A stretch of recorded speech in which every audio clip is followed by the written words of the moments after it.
We're almost ready, boys.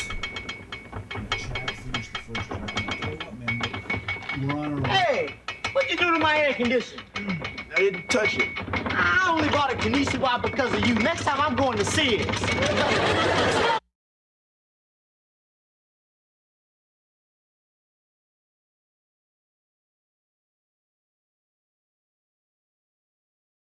A sense of accomplishment, a feeling of pride, the satisfaction of a job well done, no matter how simple the task,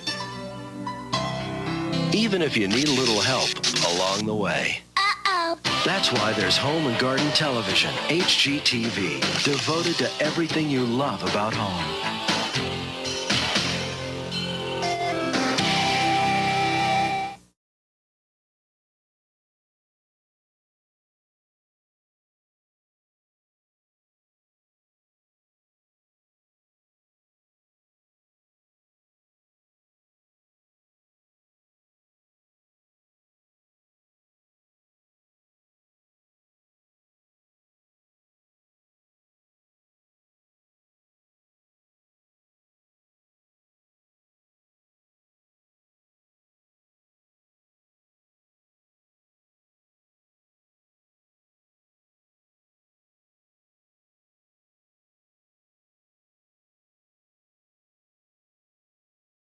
Test. Oh.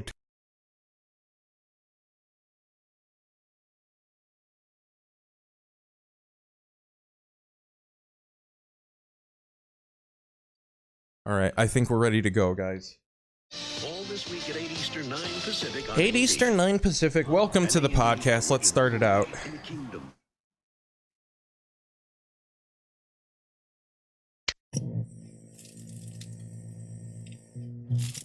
From Atlanta, Fulton County. We're storming the Capitol. It's a revolution. Purple color I see. Then you maintain the status. December 7th, 9th. I'm gonna question a psychopath. I got named.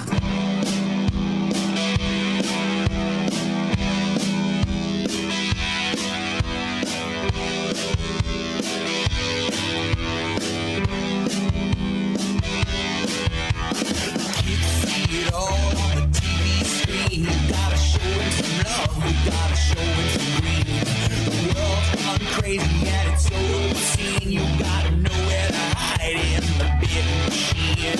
Say it sounds like TV on the radio, so push that down. I wanna hear it in stereo. Do what you want, it's the will of the people. Nothing holds you back on that all-night radio. Ain't no love tonight in this city, and here I thought that we had gone steady. All right, everybody. We're Awesome. here. We're in. It's finally working. Excellent. It's been a 2-week layoff. I know. For but technical difficulties. I'm standing now. Does this intimidate you or no? I was first like, why are you standing? You told me you were going to stand. Yeah. It works. I'm more comfortable this way. You know? I stand all day. I'm like my dad. He had this fucking... welcome to the show, by the way. This is Keith Pazel. We're going to talk about the world and ourselves through what is on television. Yes. Let me get you on screen here. Absolutely, man. Got the Appreciate crow cam it. off to the side. We got crow cam off to the side. Absolutely. A different angle now. So yeah, last week we had a myriad of technical issues. Cameras kept freezing. It was like a bad Buick. Like you get a chain reaction where like the alternator goes out, then I fix the alternator, the battery goes out, then I fix the battery, the fucking radiator starts leaking. You get all that shit. That's how the podcast was. So it was basically, it was my Lexus last year when I was driving. I had a repair every 2 weeks, but yes. And so then good. Crocious was like, he's a nice guy, but when hey, we're here. Welcome to the show, everybody. I forgot I got that little thing coming in. Good. Hey, everyone. Good to see you. Got a We're different back. world on the television screen here. Whitley. Jasmine Guy. Whitley.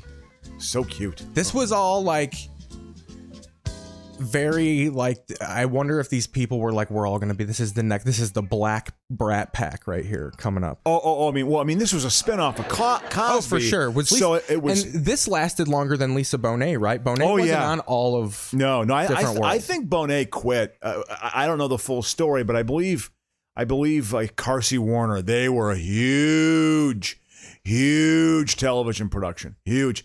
Yeah, I think she quit. I think she just didn't really like the whole thing. She was also an angel heart. She was trying to become a movie star, you know. So yeah, well, instead she gave birth to one. Well, did this come after Cosby kicked her off for being in Playboy? Oh yeah, I think so. Yes, yeah, I think she was only on, I think, Different World for maybe a year or two, and then she did Playboy, and Cosby was like, "We can't have this. We can't have a little." You know, even though I like to roofie women, I just can't understand. Lou Myers, they couldn't afford Scatman Carruthers. Well, I think Scatman Carruthers was dead by then. Sinbad had a career, man. Schwarzenegger und Sinbad. Jingle all the way. They definitely wanted you to know the intro is like, we're Cosby. We're Cosby. Oh, yes. Absolutely. Without it. I mean, this is hardcore Cosby spinoff. I don't know how long this show lasted. In fact, you know something, Keith? Unlike what I always do to you, I'm going to look this up myself to see how long a different world. But you know, ask Google. Well, yeah, ask Google. Hey, Google. How long was A Different World on television? Sorry, I don't have any information about that, but I found something else. Do you want to know why Different World got cancelled? Yeah. So, my phone did it. Here we're in a technological situation here. The Google Home said no. My phone's ripping off information like crazy. 87 to 93. 6 seasons it was on. Yep. Thank you, Google. Yeah, this was like prime me being in college. I was just doing her job. Yeah. And eventually I'm going to be doing her job. She's going to be whipping me. She's going to be a sentient thing. Yeah, exactly. Yeah. We'll get to that point eventually. There'll be a 3-dimensional linear graphic. That'll be the early version of it, you know. But yeah, Siri, how do we like the new setup? This is how it is. We got the TV off in the corner. Exactly. Hopefully this does away out. I'm actually going to look at the live. I want to see if we're fucking getting pulled here. Just a second. But we got a lot to cover here. A lot happened. We can kind of talk about the national title game, the NCAA national title game, and some of the stuff we were going to talk about last week when we tried to record. But Dwayne Haskins, I think, is the only I think that's the big TV thing that happened. Yeah, this week. Yeah, I think Will Smith is actually happy that it happened to Dwayne Haskins because finally, I think that we're over the slap of Chris Rock, and there's Dwayne Haskins, who, again, I didn't know the full circumstances. We were over passing. the slap was done quick, by the way, because the episode I did was a few days later. Yeah, 10 views. Oh, really? Like, people were done by the time I got to it. And I thought, like, oh, I'll let everybody give their take and then I'll do my episode. Yeah. But yeah, so I told you actually when you got here, actually, how the Dwayne Haskins thing happened. Yeah. You got hit by a dump truck. I knew a automobile or what was involved. I didn't realize it was a dump truck. That is that's a disturbing death. I hope it was quick. But again, because he was in Florida working out. Dwayne Haskins, for those who don't know, was a backup quarterback, potentially going for a starting position for the Steelers. And ESPN let you know he was a backup quarterback. Yeah. By the way, Bailey says he loves the standing version of the show. Hey, man, I think it works. Change the eye level. You know what I mean? Mix it up. Get out of your comfort zone. Loves the setup. It's all good. It's all good. But yeah, Haskins was drafted in the first round by the Redskins. And I remember because they were called the Redskins then. Because we know a comic fucking, what the fuck was his name? The little tiny guy. He was a Washington. What the fuck? Why don't he from Washington? Eric Turman. Oh yeah, absolutely. God, it took you a while. The THC is flowing, Ooh, man. Ooh, but I know so many comedians. I'm glad I whipped that off quick. I had lost it. So Eric Turman from Washington, big Commanders fan, lifelong Commanders fan. Exactly. He was pumped when they drafted Haskins. Like, he was like telling everybody, like, no, we got the steal. Like, everyone's shitting on him. Haskins is going to be the guy. Yeah, he didn't. The fact that, by the way, need to say it. Rip. Yeah, Rest Rip is in peace. right. Yeah, if I had a 40 right now, we'd be pouring right down for big Dwayne Rip Haskins. Taylor to Dwayne Haskins. Exactly. Rip Taylor. Because really, at the end of the day, what we're covering is the coverage of it, and boy, was it appalling. Oh, I'm sure. I'm sure it was. But because this was, I told Crocious, I had things in mind that every time something happens like this, I think of like, what happened when what TV episode does this remind me of? And two things that quickly came to my head was Wally Cleaver in New Leave It to Beaver, the 80s reboot of Leave It to Beaver, And the later seasons, they dare him to ride a motorcycle, and he gets into a motorcycle accident. Crow, my sister cried. In the episode, they have to give him the fucking defibrillators. Oh, really? And my sister like hid her face and was bawling because it was so violent, and we loved Wally so much. Well, Wally, he goes Roethlisberger into the car, like a car pulls out and he goes over the hood. Whoa! Now Wally was the brother, correct? Older brother. Older, Yeah, exactly. He clobbered people for beef. That was Tony Dow, correct? Yes. Is it actually Tony Dow who plays him? Oh fuck yeah! They bring them all back. Wow. Well, yeah. You didn't watch the new Leave It to Beaver? I actually did not watch the new Leave It to Beaver. We're gonna get into it. I watched the new Chips. That's sort of Eric Estrada and Larry Wilcox. But then I used to watch old Leave It to Beaver. Like, that was my first discovery of like goofy, ironic watching television. Like, look how square this is. My brother and I used to watch old Leave It to Beaver all the time. At the same time, Leave It to Beaver had a more of a kid's perspective. It was definitely a kid's perspective show. Oh, you yeah. know? Oh, yeah. Barbara Billingsley. Hugh And Downs, Jerry Mathers. And Jerry Mathers as the Beaver. Exact. Tony Dow. Is Tony Dow alive still? I don't know, man. I know Eddie Haskell died. Oh, yeah? Fucking Ken Desmond or whatever the fuck his name was. He probably was a problem later in life. Yeah, well, I got a feeling he hit the bottle. Oh, I got a feeling he hit the bottle. Probably the meth pipe. He probably got maybe into at the meth end, pipe at later the end. on. Ooh. Selling lawnmower parts to people walking down the street. Hey, what you think? Oh, what's your little wife gonna do? Yeah. He was always fucking that's Eddie Haskell's character. He like pestered people. And in this episode, because Eddie Haskell badgers Wally into writing, oh, what's your little wife gonna come ground you? Really? He's still the same. He's the same personality. Oh yeah. There was a guy in my. He's got a son too in the show. There was a guy in junior high school. There was a guy in my junior high school, my high school, who was so much like Eddie Haskell. You could never trust a single thing he had to say, ever. Ever, you could never trust him. He was just a big white asshole, kind of a white, probably like characters on Euphoria. Who is the Eddie Haskell on Euphoria? We'll watch that a little later. Fezco. But you're right though. Well, Fezco's kind of the dude. You know what's okay. You know. Okay. I'm gonna start you from episode 1. Here's what we'll do. We'll get a recap video. Okay. Of that. Oh, I like it. Good idea. Because that's what YouTube is good for, and that's what I need to start doing with this show. Yeah. Is like you break down the season in a copyright safe way for people. Like, so there's people who want to watch season 3, but they're like, I don't want to watch fucking 10, 20 episodes of television. So they'll just watch this 45-minute video of like everything you need to know about fucking Euphoria before season 3 starts. Okay. And it's like a detailed breakdown. Whew, I have to watch it. That's what the gays got you covered on shit like that. Yeah. Euphoria breakdowns, when to order fucking Kendall Jenner makeup. Yeah. If you want to know that, you go to that. Okay, so again, we got Leave It to Beaver. Then there was also Chandler Bing or Matthew Perry from Friends was on Growing Pains.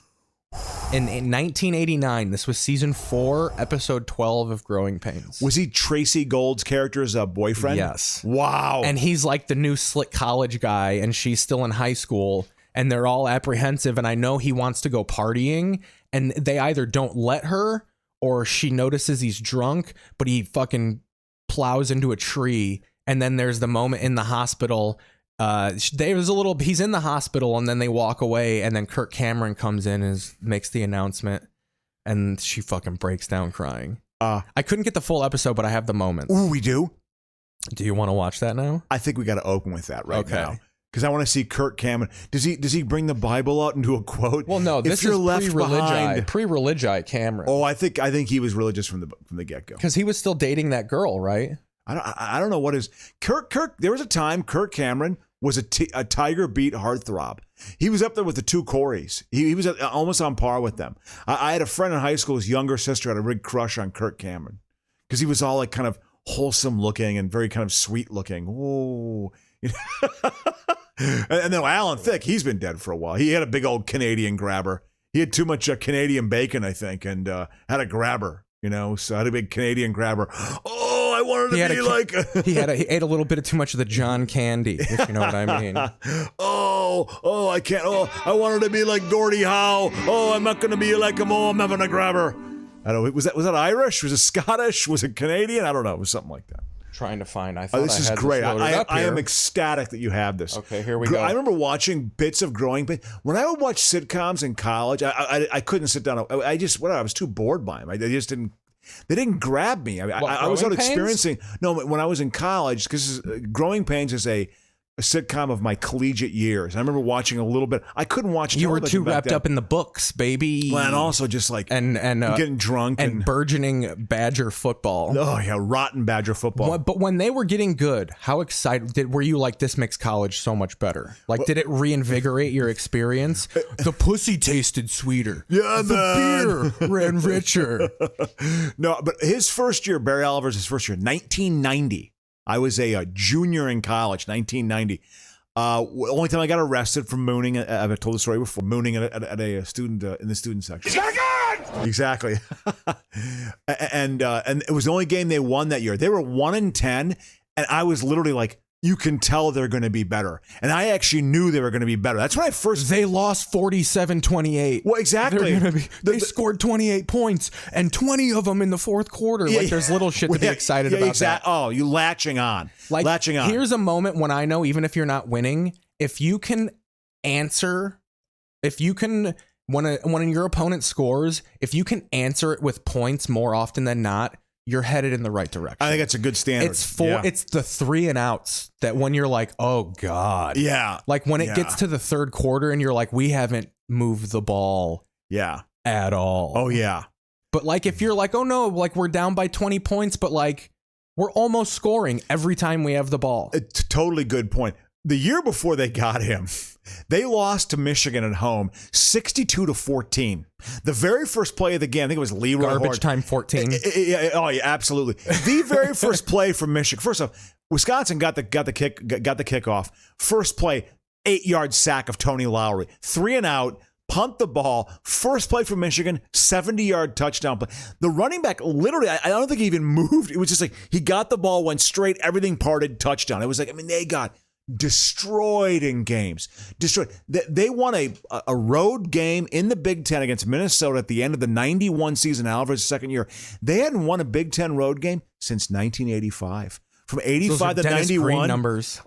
They were Prairie View A&M shit right there. Unwatchably bad. So in that 90 season, I remember they lost to Illinois 21-3, and it was like, oh my God, they only lost by 18 points. They were actually kind of in the game. And like the plays they ran, you're like, oh, guys are actually running routes, and they actually look disciplined. They actually just physically look. They just didn't have talent. They actually looked better. You could tell they were actually kind of in games, for a little bit. They lost to Washington, and Washington was like, that's when Washington was a great college football. Don James, Steve Emtman. They had like a first overall pick. They lost to Washington on the road 27-10. It was like a win. Darrell Bevel leading the charge. Well, that was a Jay Macias and Tony Lowry. When they got Bevel in 93, I was out of college. I had been graduated for 2 years. That's how old I am, Keith. But I came up in 93. I went up and saw him play several games in 93, and I was like, oh, this team's good. So here we go. We're going to watch this. Thank you. So but that was a nice little fucking adjunct right there. So we got this episode here. Everybody should be familiar with this TV on the screen. We used this TV frame for this podcast. Oh. That's the generic TV frame I used to use for the TV. Look how far we've come. I literally had that television set in like 1982. That sort of faux wood kind of paneling. So here we go. We got a couple videos to intro. I think this is the intro to the character. Carol's getting ready for her date with Sandy, a guy who is not yet her boyfriend, because Sandy's not... See, this is the video. I normally hate these, but we'll deal with it for this it's fine. Trying to rush into any label. Look at Perry. Question Sandy's intention, as sand often invades bodily crevices when you least expect it. Mama's...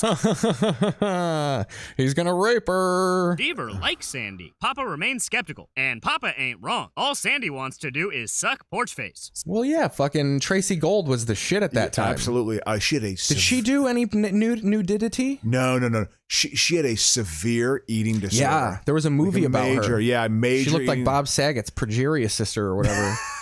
Whatever the fuck, scleroderma. That's very mean, Rip Saget. Yeah. But there was a Lifetime movie that Bob Saget made about his sister. His sister had a disease where your skin basically shrinks on your body. And she ended up looking like this, like the Crypt Keeper. Oh my God. Bad stuff. Bad stuff. It's terrible. Scleroderma. I don't even know is Tracy Gold even alive anymore? I think she is. Oh, yeah. Ask Siri. Hey, Google. Google. Is Tracy Gold alive? Sorry, I don't have any information about that. What is wrong with this one? Do you want to know what is Tracy Gold up to? No. I don't. Yeah. So yeah. Yeah, she's very much alive. Yeah, because I think she retired in 2017. That means she either married a rich guy or she saved her fucking growing pains money. Yeah, good for her. Good retired. Yeah, she was like, I'm out of the game. But she was the shit. Sandy won. So we're talking 89 here. Cameron probably had already seen the light, you think? Yeah, well, maybe.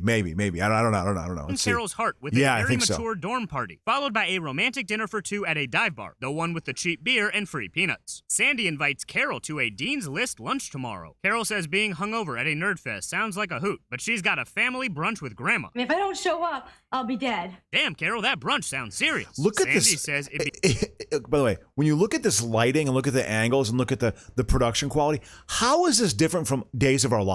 How is this any different? You know, I mean, it's right. The same. I mean, look at Perry. Perry was being groomed. Man. I wondered now, were they always kind of, because you had DiCaprio, the stray they took in. Was it always a semi-serious show? Like, or are you not as familiar with Growing Pains? I watched a little bit of it. Growing Pains. Here's my Growing Pains, because I was alive for it. Here's what I remember of Growing Pains. There's a very sliver of my early childhood. I remember CBS Saturday mornings.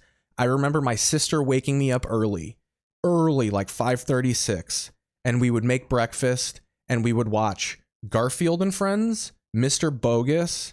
There was a show with Mr. There Bogus. was a show with Tony Little, you know, the fucking workout guy, the guy who makes the fucking like the treadmills. Do you know who I'm talking about? No, I don't. Tony Little was this long-haired Kurt Hennig guy who did infomercials. He had a show where he played some little dude's imaginary friend who would be in his backpack, and throughout the day he'd encourage him, and he was just this little muscle guy in his backpack.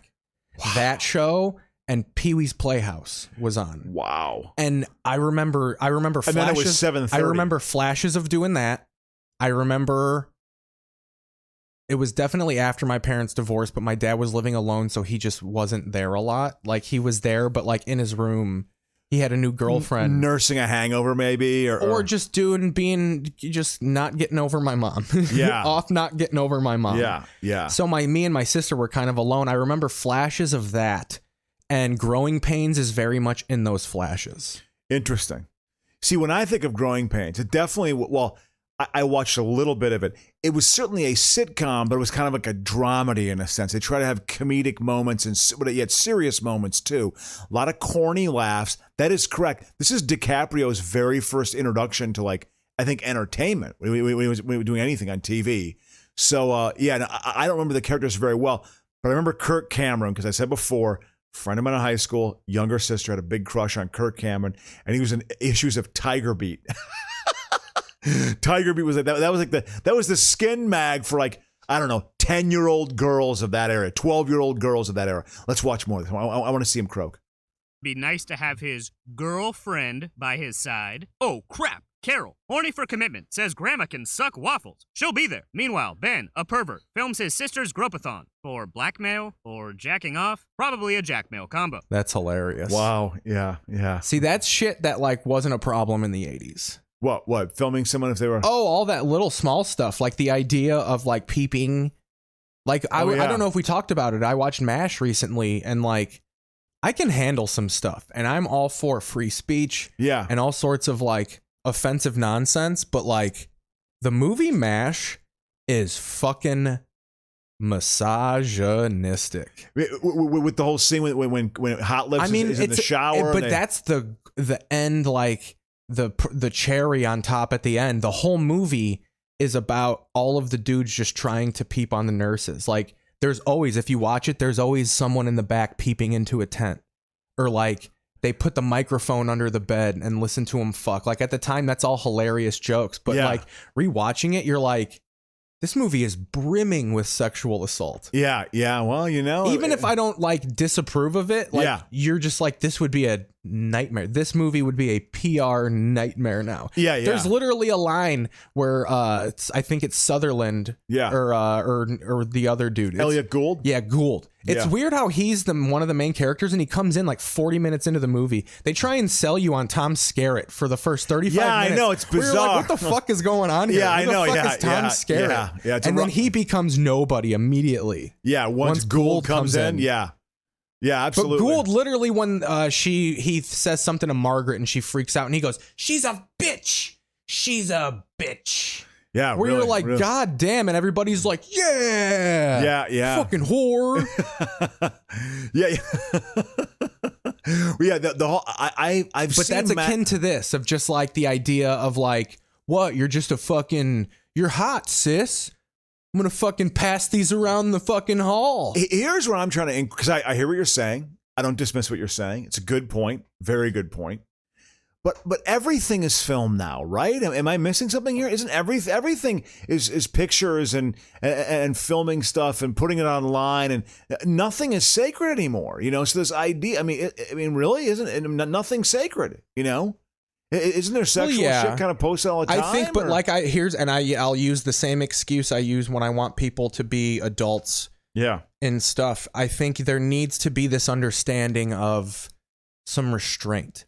Yeah. Yes, you can upload your girlfriend's nudes onto the internet. Yes, you could search and find the realest sex online, but like, do you want to? Yeah. Like you should, like as much as you should be able to turn something off when it offends you and not blog about it, you should be able to, like, when you find out that a famous celebrity got her phone hacked and her fuck videos are online, of course you want to watch them. Yeah. Yeah. Don't. Yeah, just don't. Yeah. It's funny you mention, because I got to be honest, of this, and you're totally right, Keith, that the whole, like, he's the weird, creepy younger brother who's kind of annoying with his big camcorder. I just never had that impulse back then. I never had the impulse of, like, you know what I'm going to do, Keith? I'm going to sneak into the woman's bathroom, you know, and I'm going to film women going to the bath. Why? Why would I do that? Chuck Berry? Yeah, I just had no. Or wouldn't it be cool to do that? Or go into a woman's, whatever, through the window. I always knew when that was portrayed in movies like Animal House, that was naughty. You didn't do that. That was part of the humor of it. Is that was something you didn't do. You weren't supposed to do that. You know, peeping toms are weird. Peeping toms are weird. That's a weird fetish. You know, I know a couple women who had peeping toms. They'd be in the bathroom, and also they'd see some dude looking in the fucking window and, you know, be screaming and shit. It's like, that's kind of weird.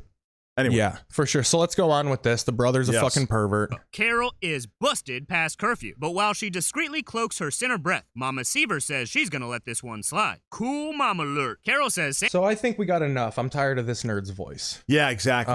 But I want to see him die. No. I got that. That's the point of this whole thing, is seeing Matthew Perry... By the way, I think Matthew Perry had struggles with the bottle, correct? He had pills. Oh, big Vicodin guy. Look at him. Oh, someone's recording this with their phone, obviously. Sandy?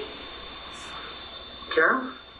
By the way... Do you have morphine? Click this button for me. Vicodin, please? I can't... Can you jerk my numb cock off for me? The whole... Also, by the way, with... if he dies, I have to say this, shouldn't he have a head injury? That's always the big thing. Here's what my leg is up because I have a broken leg. I remember this so much. So it's internal hemorrhaging.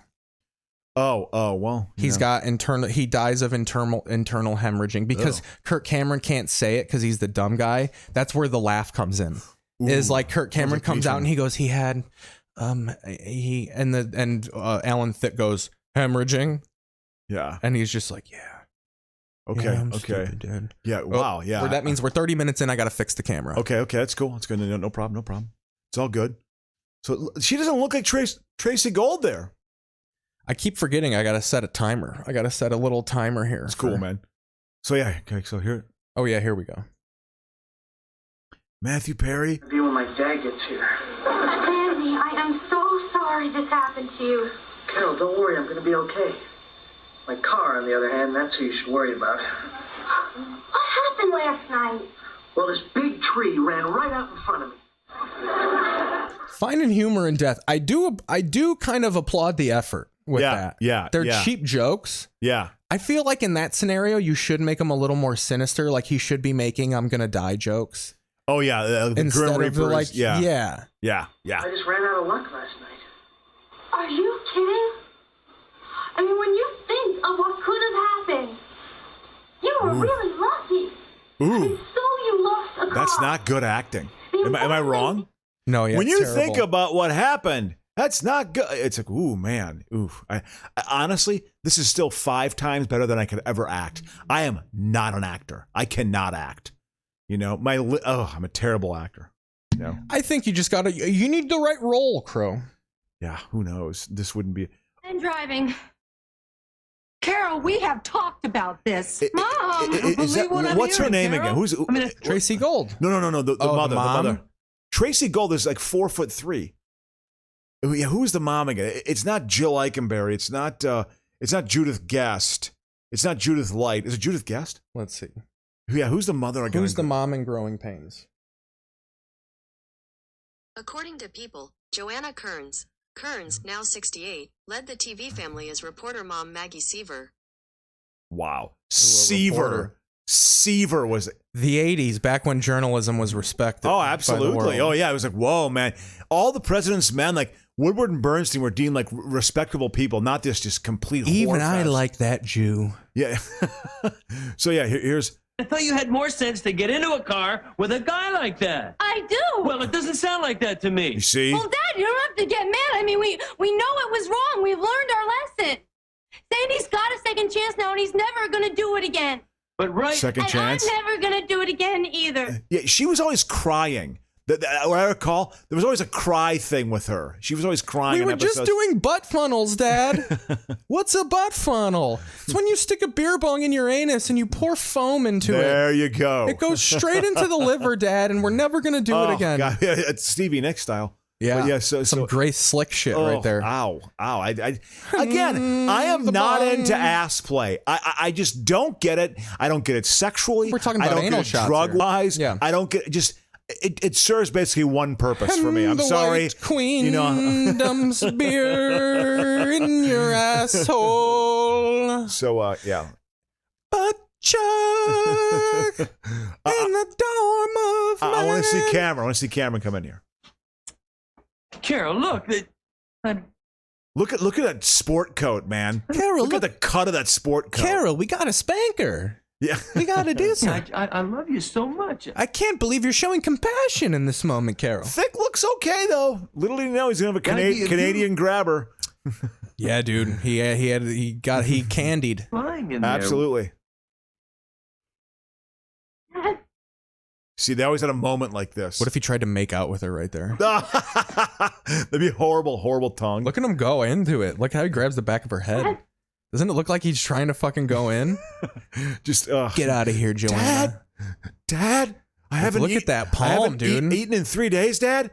Yeah. I have celery and peanut butter. Dad, you burn more calories eating celery than actually, when you consume it. She played herself in the Lifetime movie where she's an Anna. Oh, she did? Yeah. Yeah, I'm gonna go back to the hospital around 7. Sandy thinks an hour should be enough time for his dad to stop yelling. Speaking as a parent, Carol, I would say 2 hours yelling minimum. Better make it 8 o'clock. God, this is live audience. Oh, here we go. Look at those pants. Hi. I think I still have clothes like that. Look at that fucking, look at that bushy hair. Was your hair froed like that? When it would get long, it would get kind of weird. I definitely had like length in the back like that, without a doubt. I never had really curls in my hair, Mm-hmm. I didn't have that. I had more of my father's hair. Listen, Carol, Look at him. He's just a dramatic that guy moment. Doug just called from the hospital. This was his moment. Oh, absolutely. Yeah, this is later, Cameron. The Lord has come down and blessed me, and you're going to be left behind unless you think exactly the way I do. You see, I'm black and white in my thinking. Trans people are, in fact, evil. Well, he That's a drop. told me that, he said that... What is it, Mike? What is it, you fucking dummy? Come on, spit it out, all right? Listen, you little fruit. Carol, Sandy just died. Oh. And the alarm goes off. It knows it. Yeah, he said it was just a few minutes ago. Michael Seaver, that is the sickest joke that I have ever heard. And I am Man, never that's gonna bad. forgive you. Bad writing. Carol, But that's impossible. I mean, we were just down there. She always cried in an episode. The ones I saw. I saw him. He looked good. He was laughing and joking. I'm sorry that this happened. He wouldn't dare die. No! hey, look, the doctor... His penis was so warm and alive. Said that he was just bleeding inside or something. Internal hemorrhage. Mama, this has to be some mistake. I mean, Sandy's gonna be fine. He told me.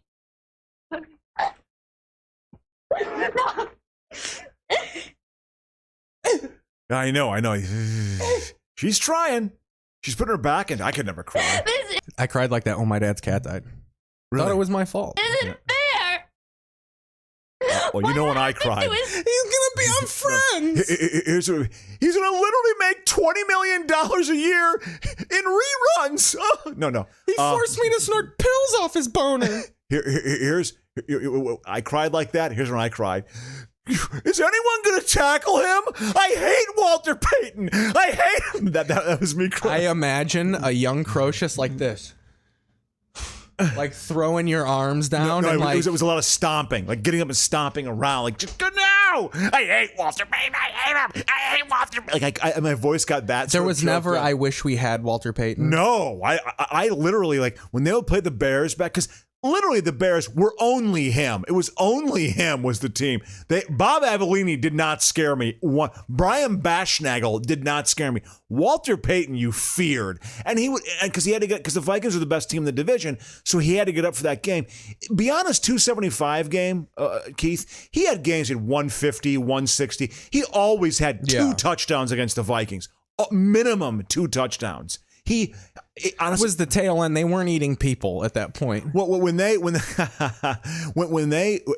in his career, you know how many yards Peyton ran against the Vikings? I mean, just against the Vikings alone, probably 3,000. No, not 3. He had 1,900 yards rushing though. That's a lot. That's a season against the Vikings alone in his career. That is a lot. And they never had awful defenses, right? Like, were they always kind of middling? Like the Vikings? Did they ever? Was there ever a year where you're like, their 84 team was their 84 team was 3-13, and they started getting a little long in the tooth in the early 80s. But they had good linebackers. Their linebackers were excellent, actually. So yeah, I mean, he always like 134 was a bad game against the Vikings from Walter Payton. So I would weep like Tracy Gold. Do you want to go fill your meter? I gotta fill my meter, but I'll be back, okay? All right. We're gonna take a little short break. It's gonna be real quick, and then we're gonna come back with the Eddie Haskell motorcycle accident. I'm so looking forward to it.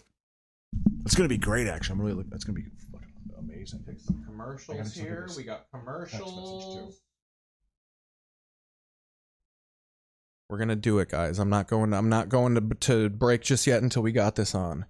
But yeah, we'll be right back. I ever learned when I was 3 years old. I lived out in Carrboro, North Carolina, down in the sticks here. Excuse me, I'm a little bit nervous. Television and all. You know, cameras floating around here bug the hell out of me.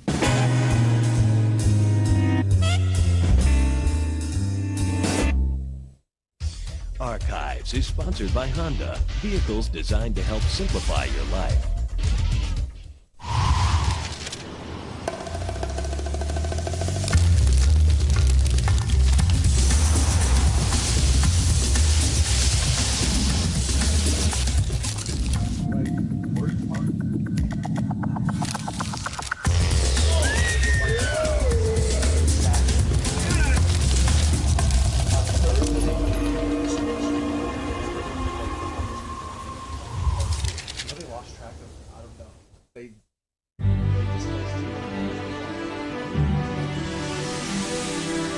Chili's famous fajitas are legendary marinade. Grilled fiery and tender. Something special happens with every order. They're guaranteed to capture your attention and your appetite. The coming of age of the adolescent grizzly bear. A strange rite of passage where they cry out for their most primal, urgent need.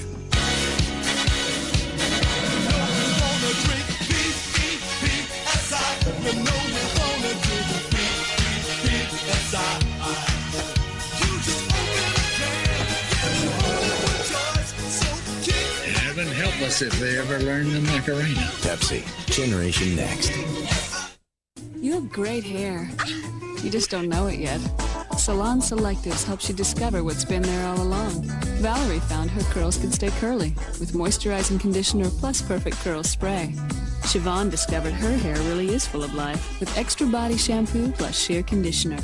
Only Salon Selectives lets you choose your own combination from a range of products customized to bring out the best in every type of hair. Salon Selectives. See how great your hair can be. From makers of 90210 comes a new drama. For your sake, I should kiss you. Oh, for my sake. About ordinary people who want extraordinary lives. Welcome to Pacific Palisades. Nick and Joanna Hadley moved from the innocence of the Midwest. I'm not sure about this place. I'm just a farm girl at heart. To a city filled with temptation. You know, you could do anything you want. You wouldn't even have to close a blind. But in a place like this, everything has a price. If I go down, you go down harder. And everyone has secrets to hide. Never intended to get involved with a married man. This is a shakedown. You are scum. Make sure this was a very unfortunate accident.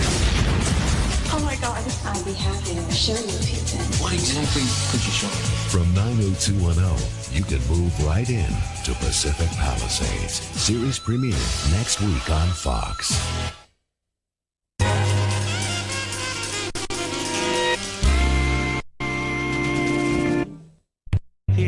Now I'm crying, ain't I?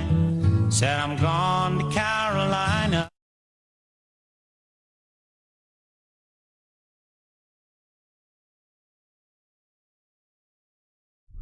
Can't play that.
Action on HBO 2, maybe comedy on HBO 3, or choose from 2 different movies on Cinemax and Cinemax 2. Enjoy 5 great channels, 5 great choices, all the time. HBO and Cinemax, making it easier to find TV you want to see. Biography celebrates 10 inspiring years, 10 extraordinary lives, 10 unforgettable nights. For 10 years, we shared their lives, witnessed their struggles, celebrated their triumphs. Biography brings you 10 nights of the most remarkable people of all, with special appearances by celebrity guests. A very special 10th anniversary, only on A&E. The 10 best lives of our years, only on Biography. All this week at 8 Eastern, 9 Pacific on A&E. An A&E original movie in a kingdom torn by ambition and betrayal. Ivanhoe did not betray his king. Ruthless power and might. You'll burn. If I lift one finger to help you, I'll burn. And of tormented souls. One night stands alone. The A&E original presentation, Sir Walter Scott's Ivanhoe, begins April 20th on A&E.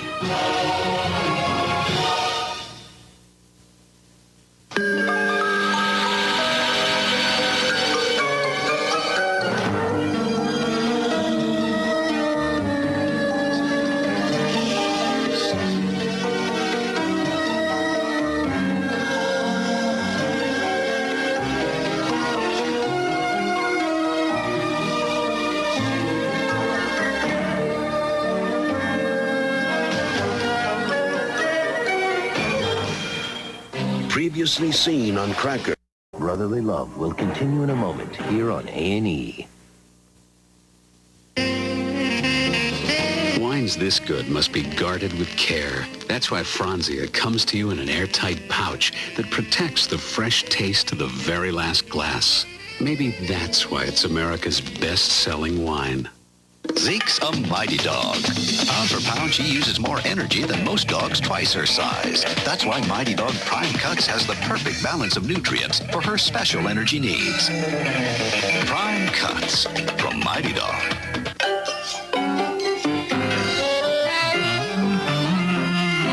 When you stay at Renaissance Hotels and Resorts, we like to make you feel, well, like you can truly be yourself. There we go. That's why at all our hotels around the world, we attend to all your requests discreetly. Good morning. Graciously. And if necessary, even acrobatically. Your coffee, sir. Relax. You're at a Renaissance. What's the most important thing you put on? Well, it feels soft and smooth against my skin. It's silk, right? Soft and dry silk and solid. There's a touch of silk in new soft and dry antiperspirant. Powerful protection now glides on better for a difference you can feel. Now I get it. The most important thing you put on. Feels just like silk. New soft and dry, silk and solid. Unleash the power of Java with Corel WordPerfect Suite 7. Corel's award-winning Office Suite offers revolutionary Java technology. Technology that lets you harness the future of computing now. Publish documents, spreadsheets, and more to the internet exactly how you want them every time. Java power for today and tomorrow. Corel WordPerfect Suite 7. Choose Java. Choose Corel.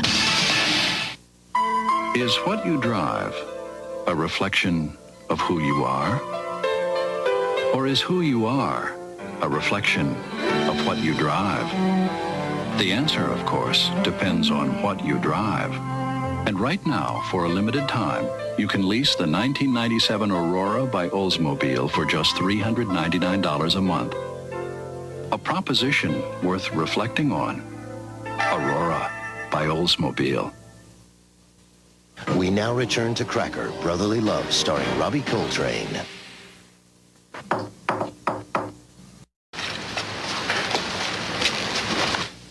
Cracker, Brotherly Love will continue in a moment here on A&E. How do you know if you have termites? Call the experts at 1-800-TERMINIX. Terminix offers the best termite guarantees in the business. Call 1-800-TERMINIX while you still can. Haven't seen this much excitement in 15 years. Behr Premium Plus is made with 100% acrylic, so it's guaranteed for 15 years.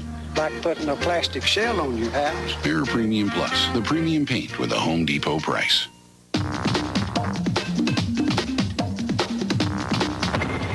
Ever think of driving an Oldsmobile?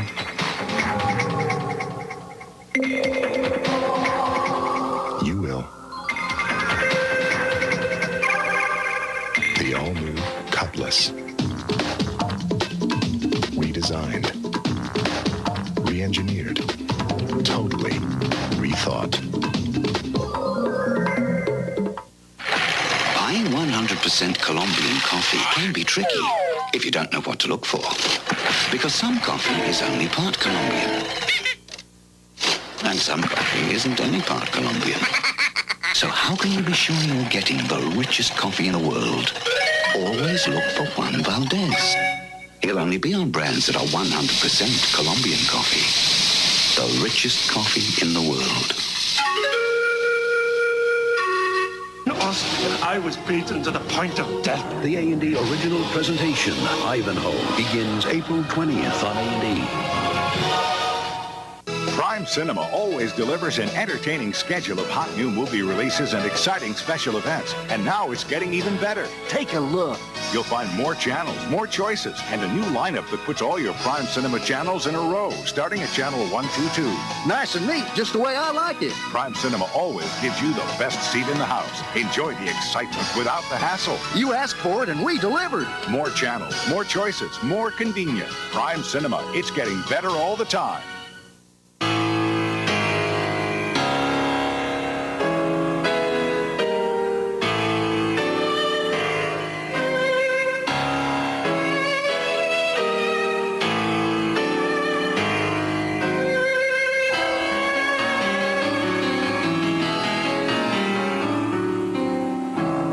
A&E, moving to Prime Star Channel 44 on April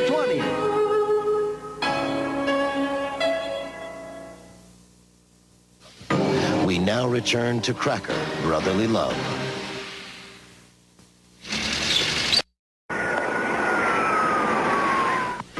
All this right. cheese is great, by the way. Easing back. Well, yeah, that's fucking straight up Trader Joe's Kobe Jack, dude. Good for you. Thanks, Bob. I really appreciate that. Let's make it official. People working together. Hello, Larry. So we got a lot of stuff to get into still. Yeah. We're gonna do the Wally Cleaver, getting into it here. I think I had that down Exactly. in TV history. Oh yeah, I got it on this playlist. I always forget I made a playlist for the show. But welcome back, everybody. I hope you enjoyed the first half. Hope Bailey's still with us here. God damn it, I didn't want to do this. We will eventually. The coach. Exactly. Oh, here we go. Really fumbling the beginning of the second half here, but we'll get into it. It's okay. We got again for those, a little recap.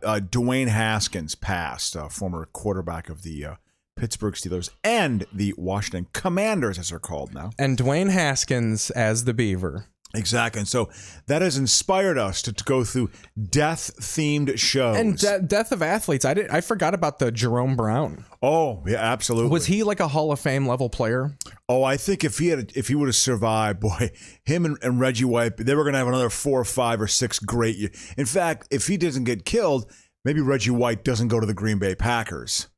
Because that was a big. He found out when he was signing. accepting an award. It was one of those moments, Brian Piccolo style, where Reggie White's about to give this speech to some fucking ceremony, and they tell him Jerome Brown died, and he has to do the, I lost a good man tonight. Yeah, absolutely. He was Brother delivering in the trench. Yeah, all sorts of war shit they talk about with football.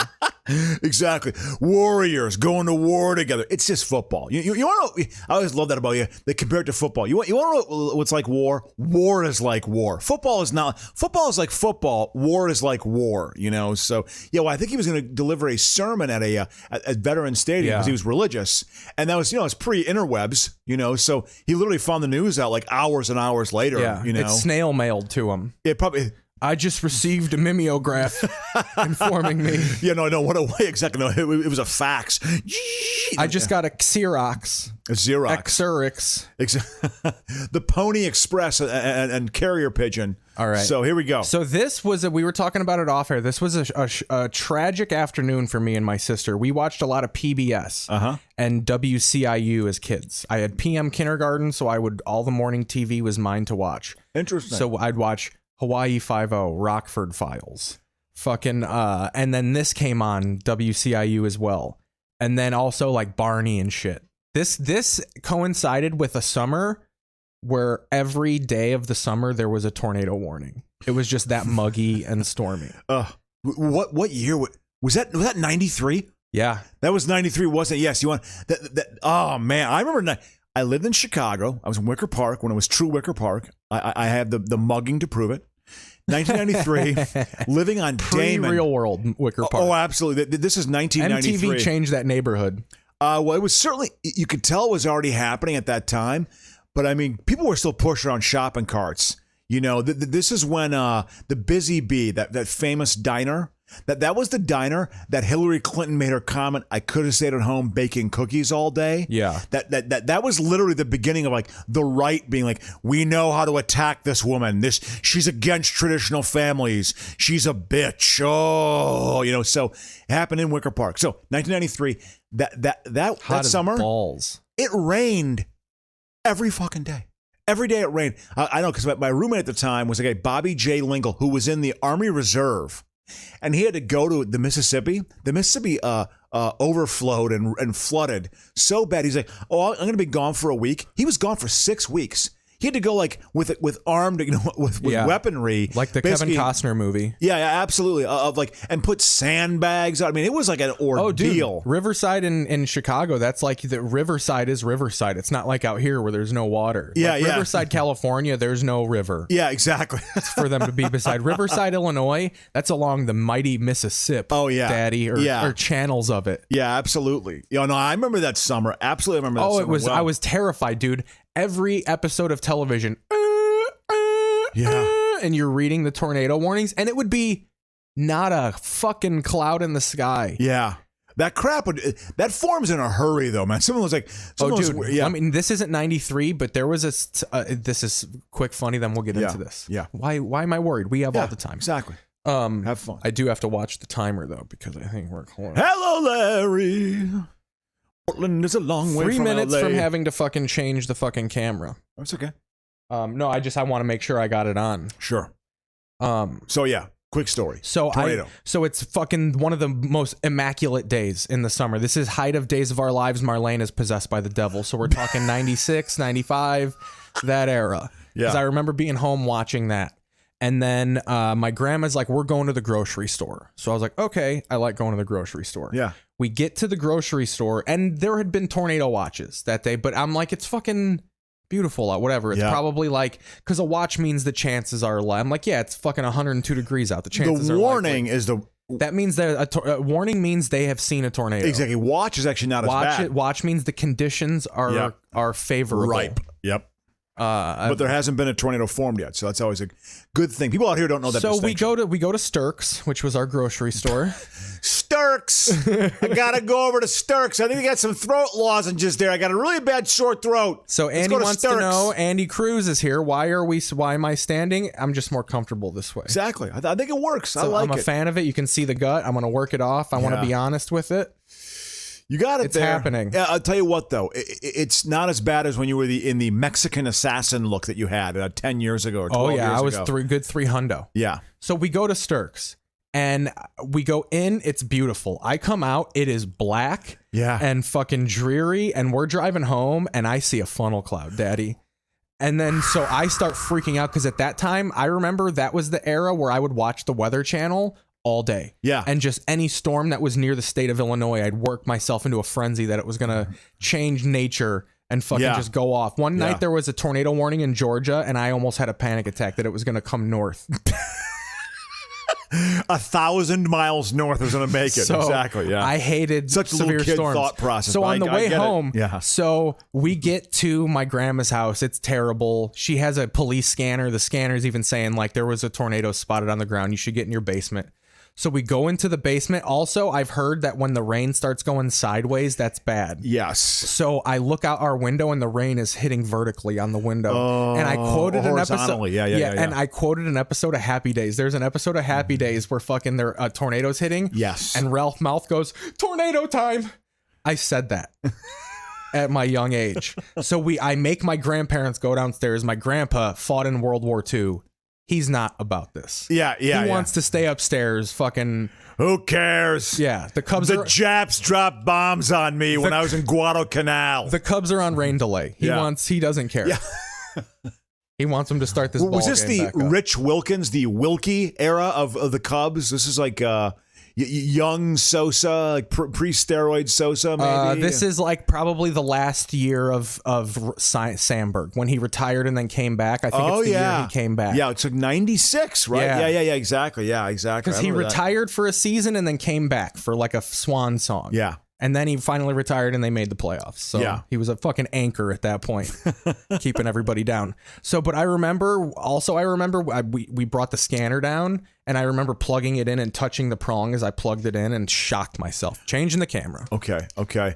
So again, this was a tornado story.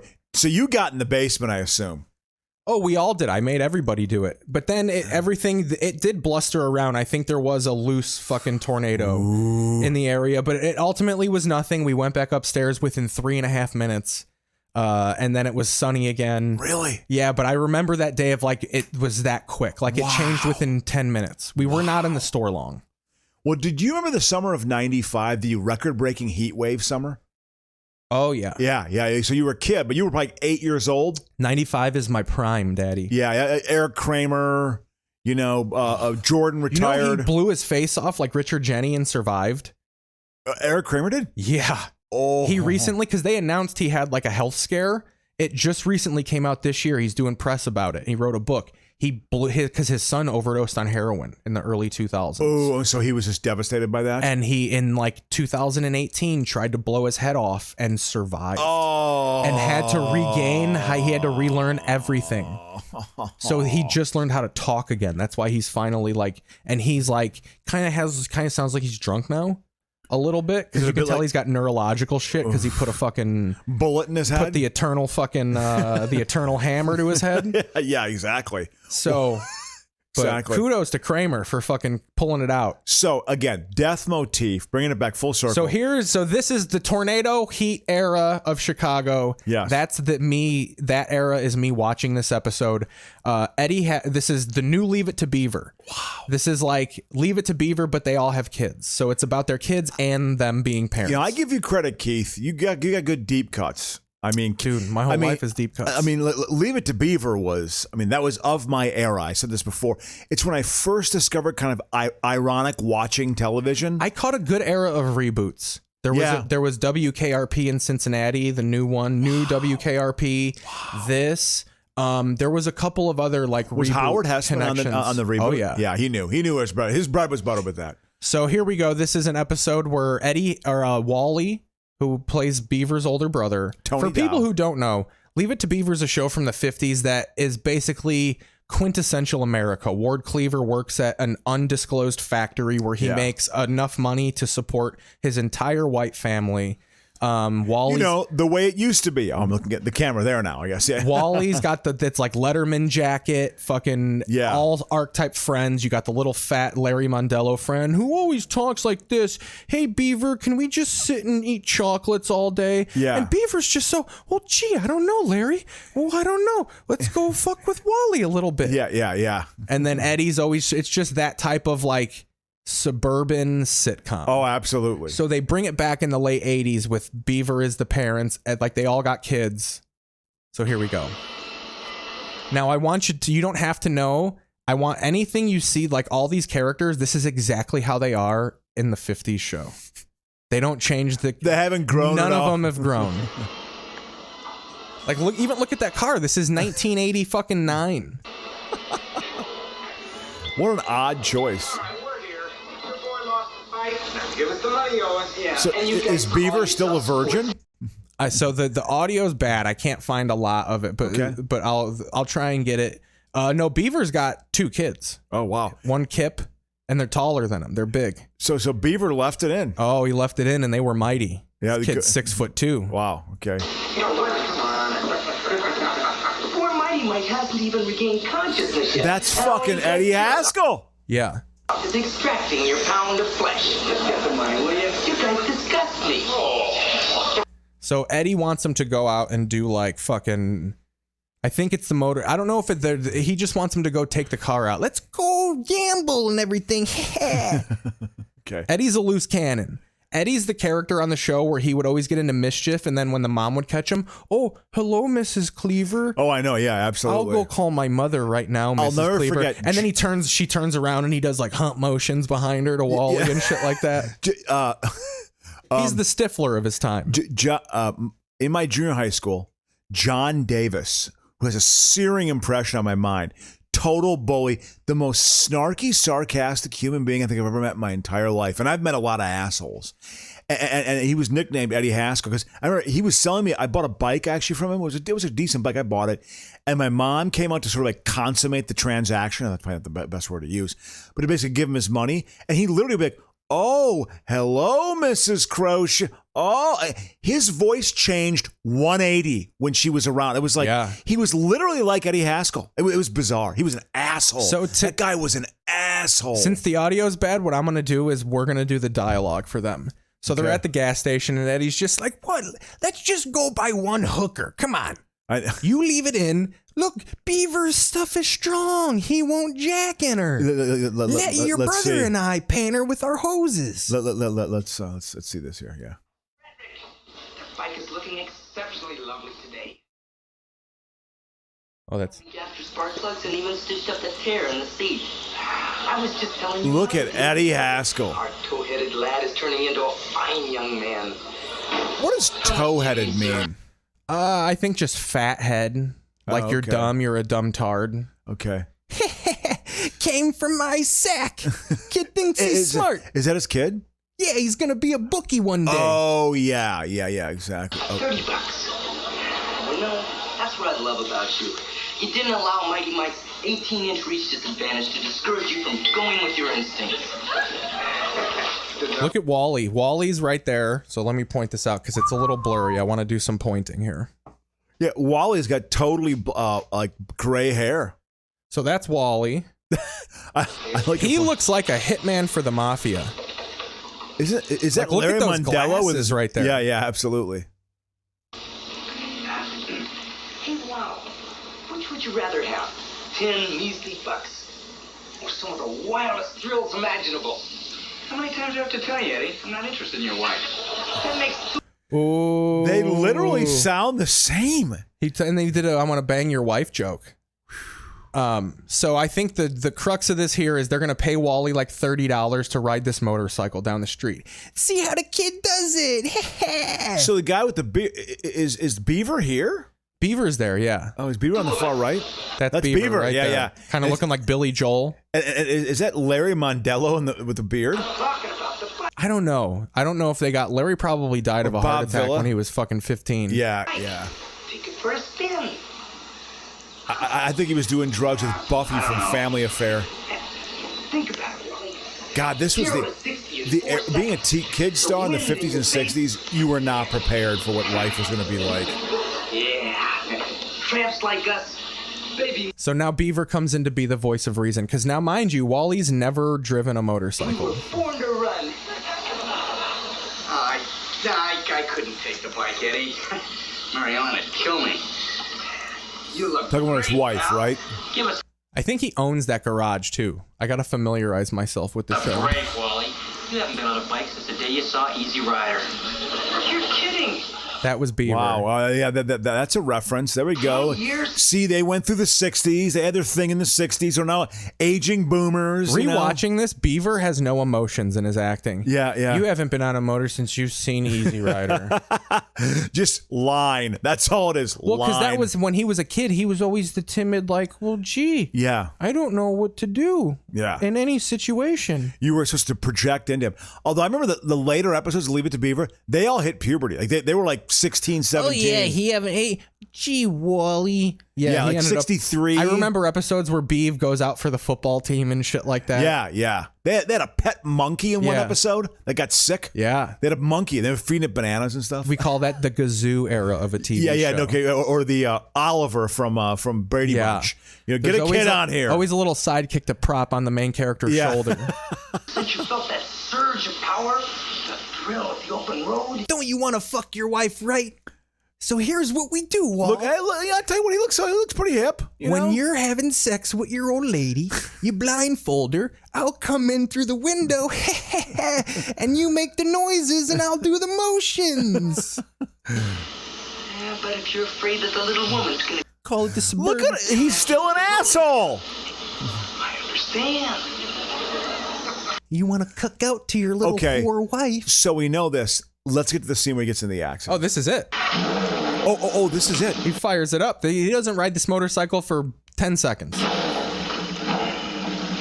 Bad idea. Got a helmet?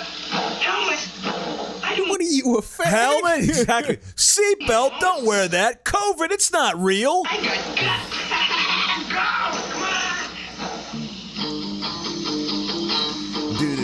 Do we got Dion playing some songs. 1958.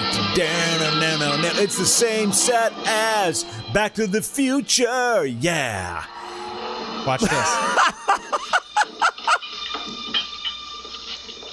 Here we go. Montage. Wally, I don't like Linda. Why so feel bad? Because she's sitting in a tree with Larry. Wally, what's pubic hair? Why do nipples have the little round, the little bumps around the edges? Well, why did I just pee toothpaste? Sorry. I don't know.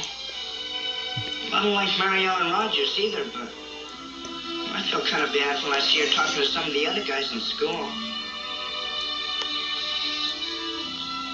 I guess that bad feeling is what makes people get married.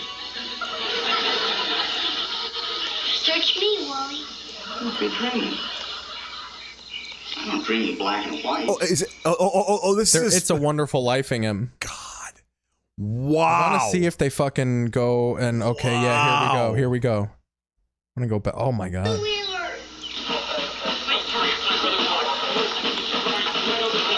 We have the technology. We can repair him. He's the $6 million Wally. I'll clobber you, Eddie. He's gonna clobber people. He's out for revenge to clobber.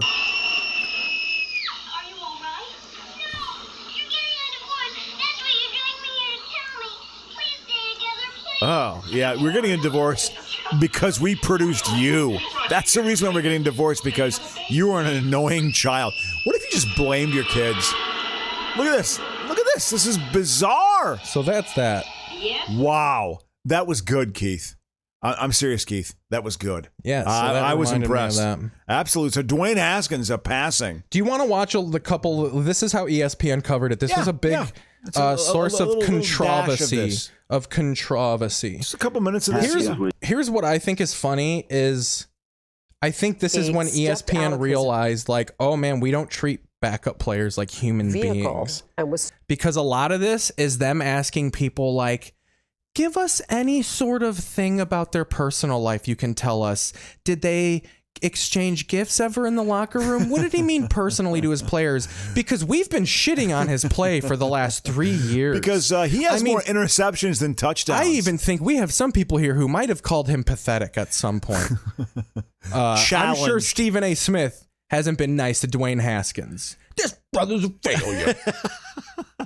He comes into the league, first round choice. Oh, only one successful Dwayne, and it's the Rock. Struck by a car. This is according to Adam Schefter.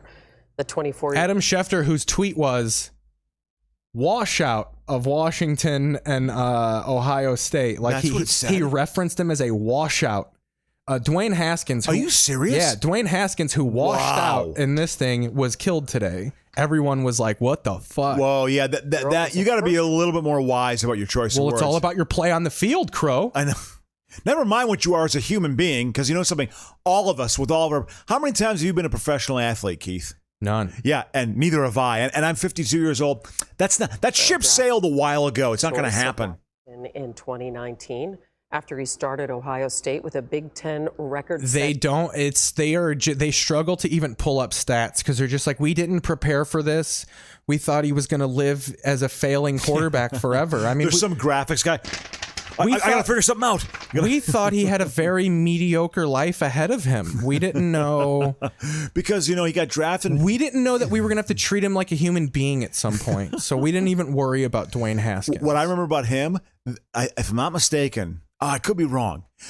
Was Cotterell Jones? Remember there was there was another guy who played for Ohio State. I mean, he had a big game against Bucky where he smoked Bucky. I'm confusing him with another player. Passing touchdowns, which earned him a berth as a Heisman finalist. Famous for being called the N-word by Urban Meyer every day of his career. He was a quarterback from Meyer. What's Meyer have to say? He was a lot, he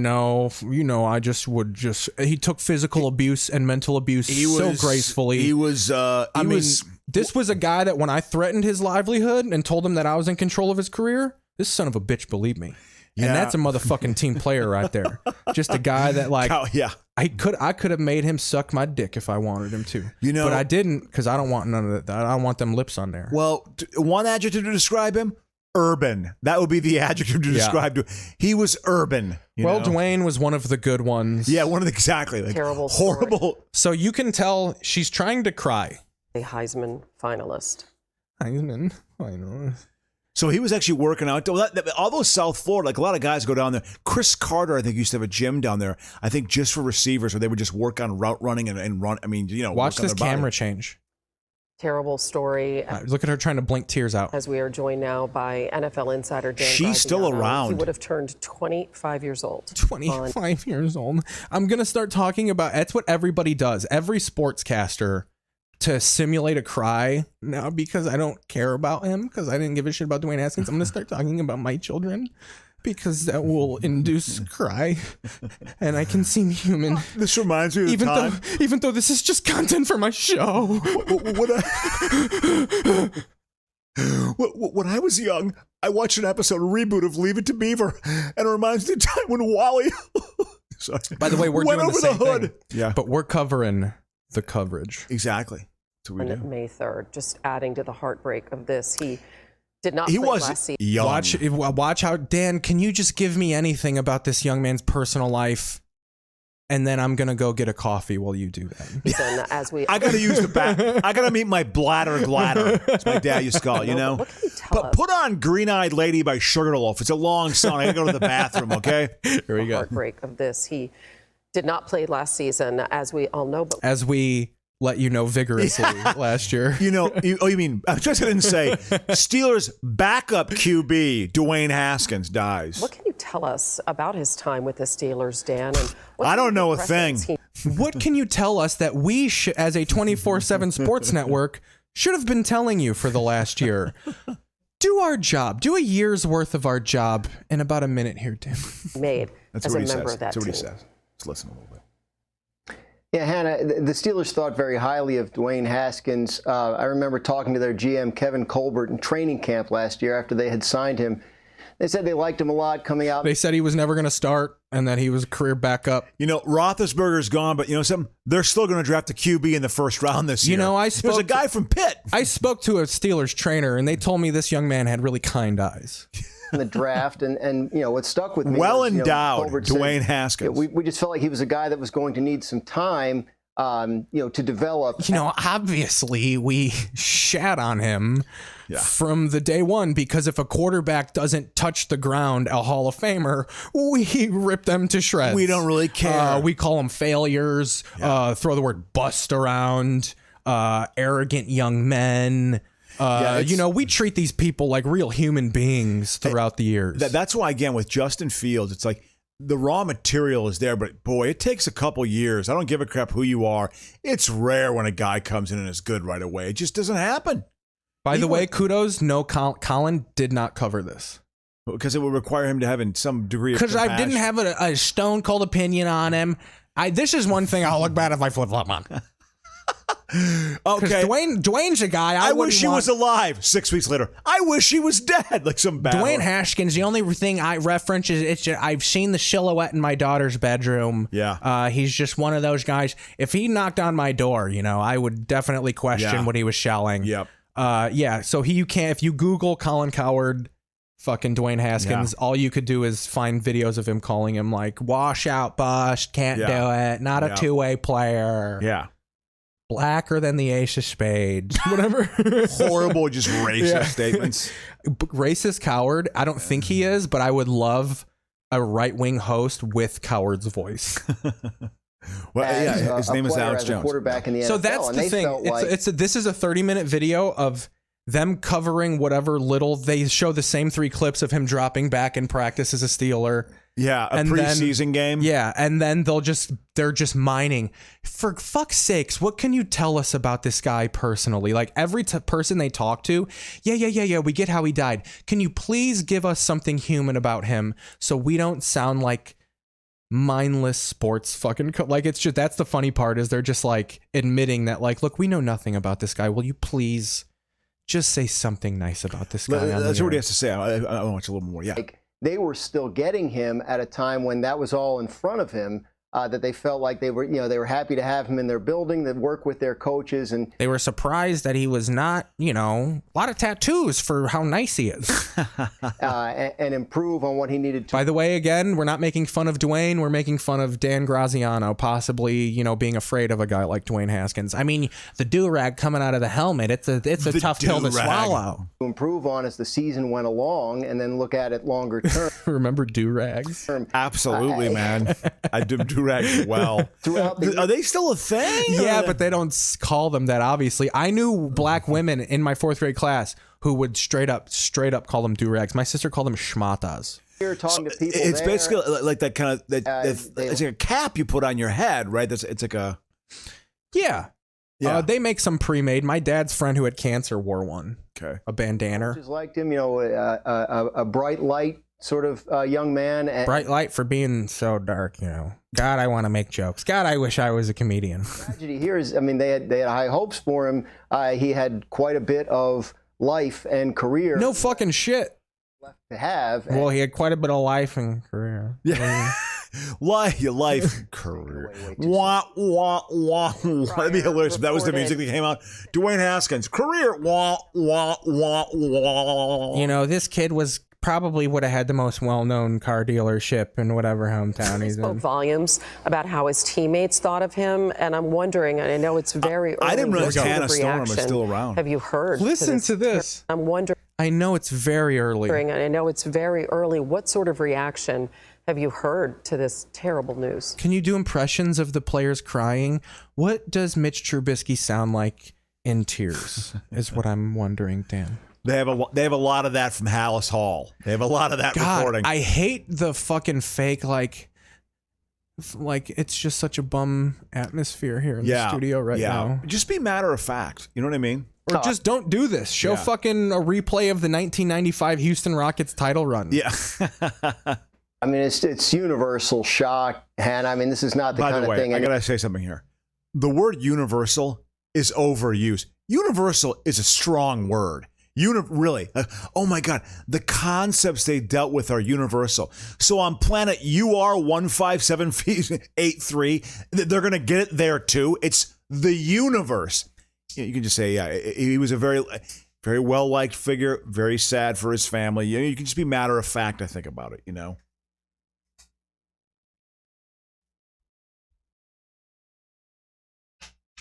Yeah, so he, so this guy, you're right, the way it's covered, Anybody would expect to wake up to on a Saturday morning, and obviously it's just, you see, there's a lot of it on social media, former teammates, friends of his, universal shock. Like the words, they're just stretching. It's like the headliner didn't show up, and they're just like, do time. You spent 3 years not gathering any information on this kid. Yeah. You probably never interviewed him. Like, oh, these people suck. Yeah, I know. Yeah, exactly. They got to cover it. They know this gets a coverage. Gets coverage. So do you want to get into some Colin stuff here? Yeah, absolutely, man. Yeah. So do you want him? This is about a week old. He's deciding which coaches are going to have long-term success. He's Carson with the card in front of his head. So am I buying or selling? This is Colin's game here. Okay. All right, let's play buying, selling. He usually does it. So call in, call out. Like he'll do name games like that. We call this car wash, car dirty. And this is Jason Taylor's sister, right? Yes. I find her. She's great. Am I buying or selling this coach? Are you buying or selling Mike McDaniel's long-term success? So Colin Cowherd is a cuck for offensive coaches. He's going to, and you even see in his giggles when he names these, every offensive coach is going to be a home run. Every single one. Yeah. They're all going to win Super Bowls immediately. We're going to have 5 Super Bowl champions this year. Yep. And they're all going to be the best quarterbacks, all won their divisions this year. Yeah, and only one team won the Super Bowl. Yeah. Exactly. Success with the Dolphins. I am reluctantly buying it. Okay. He comes from a great system. Mm-hmm. I've been checking. Is that the coach? Oh, look at that. Is that the coach? Yeah. He's like half. The look of these people. Do you know the comedian Dan Soder? Oh. They're like best friends. Okay. They went to college together. Oh yeah. He's like half. He's technically a minority hire. That's why they hired him.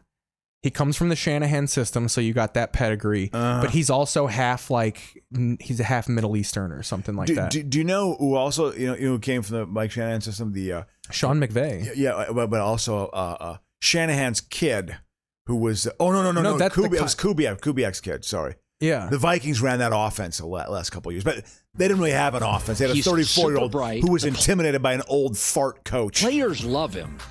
Now he looks a little like the IT guy at work, whatever. But they have literally gone all in on offense. Look at their players. Offense. Mike Gesicki, Tyreek. The Dolphins are the greatest team ever. Jalen Waddle. Upgraded running backs. I don't love the quarterback. So anytime a coach takes a job and I don't love the quarterback, it's unless he gets killed, then I won't cover him. Usually a sell. That's why I don't cover the desk. I want to talk shit about these Tua players. were to die, I always loved him. Thought he was an excellent coach. Yeah. But he's so bright. I'm sorry, quarterback. He's so liked. He comes from a great, like a McVay-like system. All McVay's coaches are working. These offensive guys, Andy Reid's coaches mostly work. No, they don't. I want to hear 2 out of 3 of them haven't been hired for head coaching jobs. You can't, like Eric Bieniemy. Nobody will hire him. Matt Nagy was a fucking utter failure in Chicago. Andy Reid's coaches don't work at all. Well, Bieniemy, the knock on him, he's got a checkered past. He's probably San Antonio'd a couple women. Well, yeah. Well, he was. I think there's some. I think he might have actually hit someone or slapped someone. Yeah. There's a sexual assault allegation. It's no sexual about it. I just love clobbering. Whatever. But I think that he. Yeah. I think it's gonna work. He's all hype. He's like very enthusiastic. I will say that is the NFL has really changed the past couple of years. Tua's the right I've guy, noticed it. It's but I'm gonna give him a buy. Are you buying or selling Matt Eberflus's long-term success? I gotta sell it. So you give me, first of all, historically, a little bit of a tire fire as an organization. They can't get the quarterback right. So I like a little bit of a tire fire back to get an offensive coach. He got a defensive coach who's never been a head coach. I don't love their roster. They let go of not only Khalil Mack, but Allen Robinson. So now and Tariq Cohen. Darnell Mooney is the only. Well, Tariq Cohen's leg doesn't exist anymore. He can't pass physicals. He's still. Khalil Mack couldn't stay healthy for 2 years. They were albatrosses.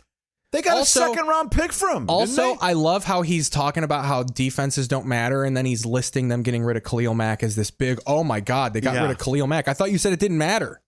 The only receiver I like, increasingly, in a weapons league. So what is the league? I actually like the fact that they traded Khalil Mack and got something for him. Well, and here's what I don't think people understand, because Mike Florio, we're going to bring Mike Florio involved into this. He did a spot on Chicago radio, and he was essentially saying that, I don't think Ryan Poles and the new thing people are in on Justin Fields. Everybody's saying because the Bears didn't drain their bank and sign any free agent wide receiver, and because they're being too patient with Justin Fields. Everybody's saying, like, you need to spend immediately. Like, Colin will, I think in this, he lists where they're paying their players. Like, Colin's whole thing is like, you look where all the good teams are paying their money. They're paying their quarterback, they're paying wide receivers, and they're paying the pass rusher.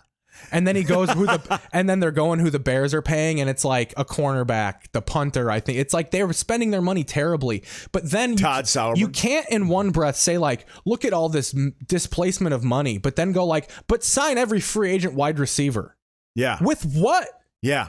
Yeah. No, like it's such bullshit. It's they would call it it's out of town stupid. Yeah.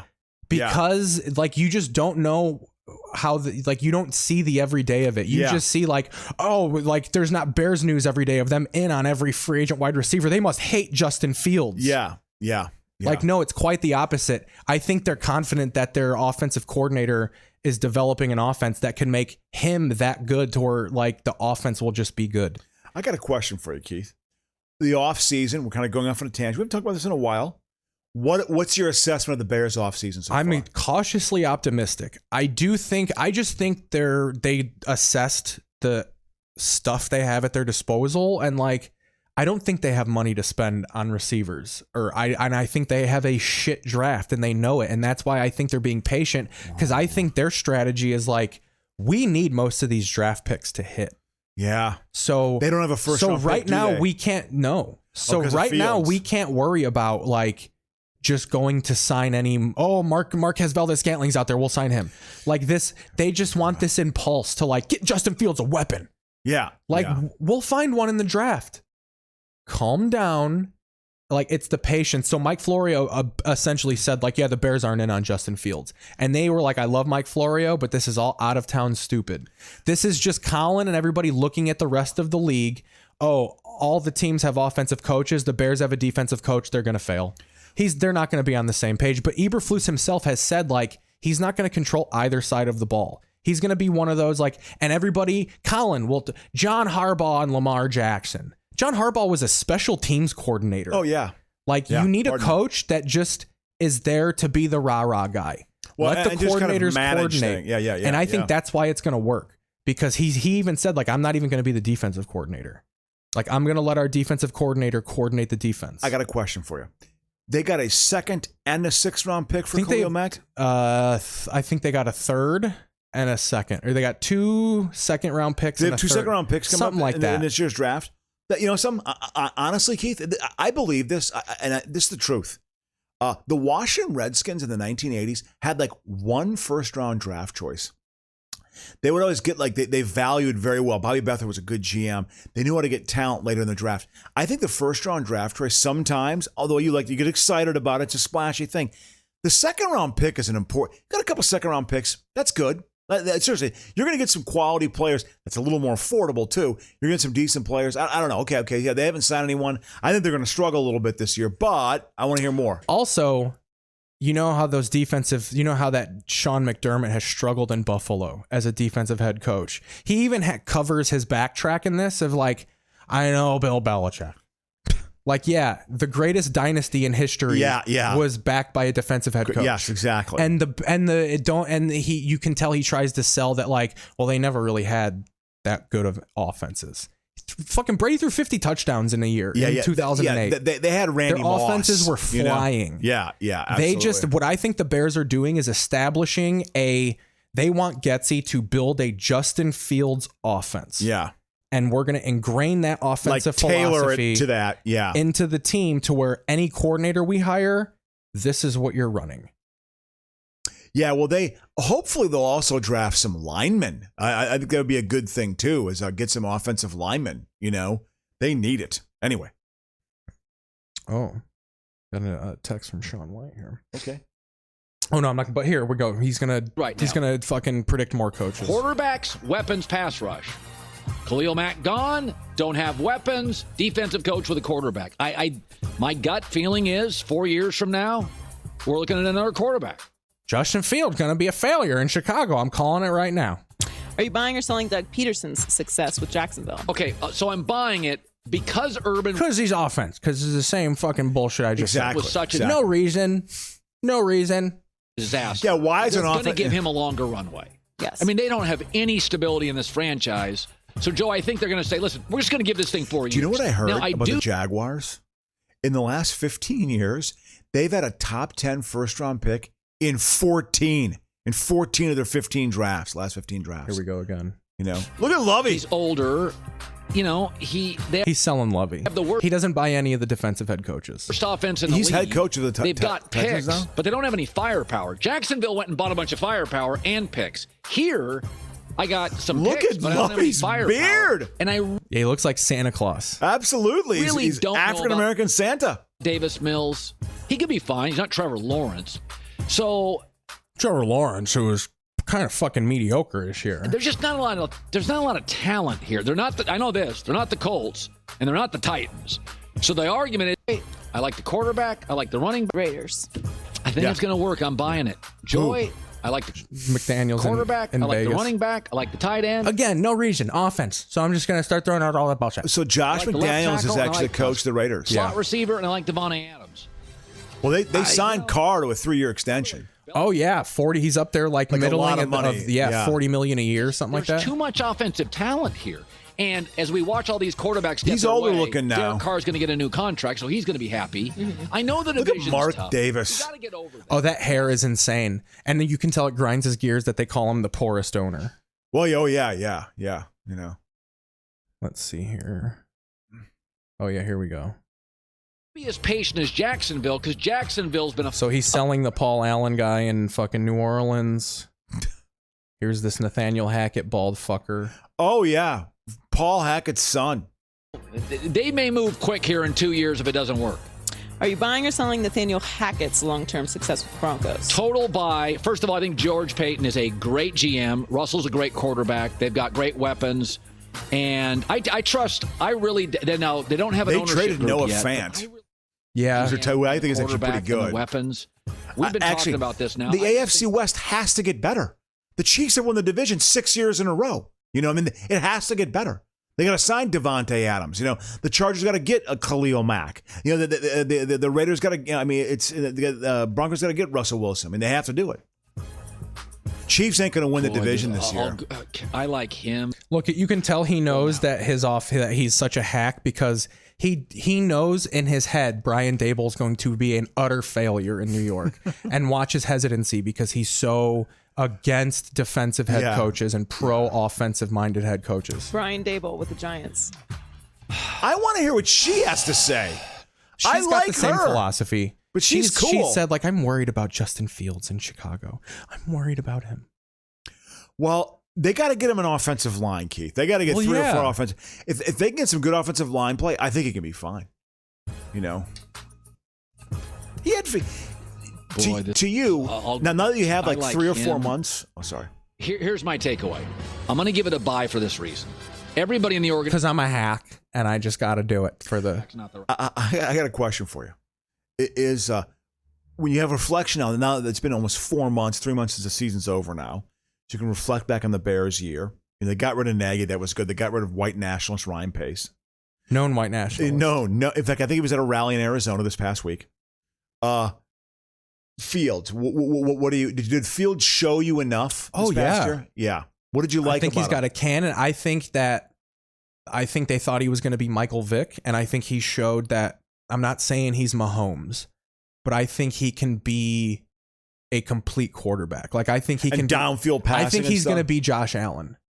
Of like, it's going to take a year or two, and then that second or third year, he's going to fucking. Because now look, like Buffalo. Everybody's talking about Buffalo of being like the best team in the league. What do they say about him? He's buying it. Sean McVay. This division, they have by far and away the best skill people.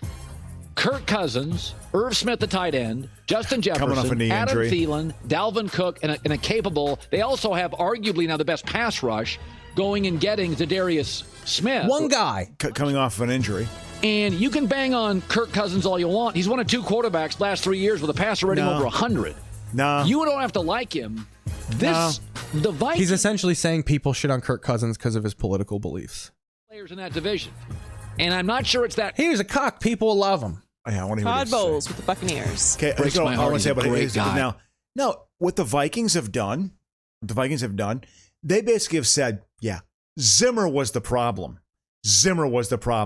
There wasn't organizational issues here. No. It was just all on Zimmer. The coach comes in. Honestly, Keith, they might win 1 more game next year. Maybe they go 9. They'll be the same team. Yeah, I don't look at them as being like, well, they're going to be 12-5 next year. You know what I mean? Or 11 and stick like a double digit. No, it's just not going to happen. Okay, Danielle Hunter and Zadarius Smith, I like it. They're both coming off of injury-plagued seasons. Danielle Hunter has not played a full season in 3 years. So in their secondary, I'm not buying. I think there's probably going to be some improvements, but I don't. Kirk Cousins always makes a mistake at the absolute worst moment. Yes, he is a decent. Honestly, he doesn't suck. He doesn't. I mean, he's not great. He's serviceable.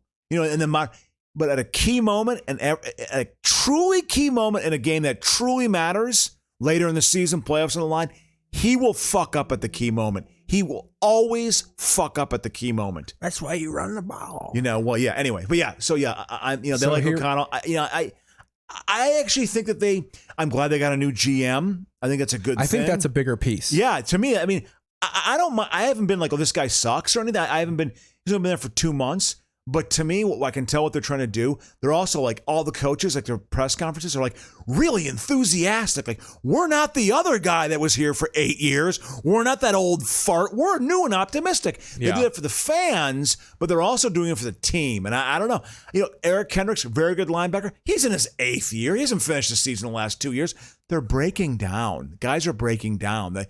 They're getting, as I like to say, what are they getting? Long in the tooth. Yes, on defense. All right, so he's going to get on Todd Bowles here. I apologize. Another defensive coach. I just love the reasons of, like, essentially here's a segment where I'm going to say that all the offensive coaches are going to succeed, and then I'm going to say the defensive coaches are going to fail. But where his fail safe is there's only like 3 defensive coaches. Yeah. So the odds of the defensive one failing are kind of greater because there's just more offensive coaches. Yeah. But I just love his, like, here's what I'm going to say about this guy who I probably was complimentary of. So we got the Tampa Bay Buccaneers, who were just fresh off a fucking Super Bowl, have probably a better team than ever. Oh, yeah. So they got Todd Bowles coming in, and he's going to sell Todd Bowles for no fucking reason. Oh, so on the offensive side. Todd Bowles, who took a shit Jet team to 7-9. Oh, I think Todd Bowles is effective. Their defense was great against the Chiefs. It was great. I know the NFL was different, but when were the Bears the most successful they ever were? Well, when they had a great defense. When Lovey, not even just a great, like that comes. Oh, yeah. But when Lovie Smith was the head coach. Yeah, of recent memory, he couldn't. His flaw was he couldn't hire offensive right. He couldn't hire offense right. I think Eberflus and Poles fully understand, like, our offensive coordinators need to be home runs every fucking time. Yeah. They're not unaware that, like, their offensive coordinator, if he succeeds, is going to become a head coach somewhere. Yeah. Also, Matt Eberflus is 90. Yeah. Fucking make Getsy the head coach in 5 years or something like that. Yeah. I honestly think Eberflus is going to be one of these, like, 5-6 year fucking I'm retiring. Like, win a Super Bowl, like, yeah, I'm bowing out. Well, I mean, because he's like in his 50s already. I actually don't mind that hire. I don't know. Maybe I'm being a little bit. I'm excited about it.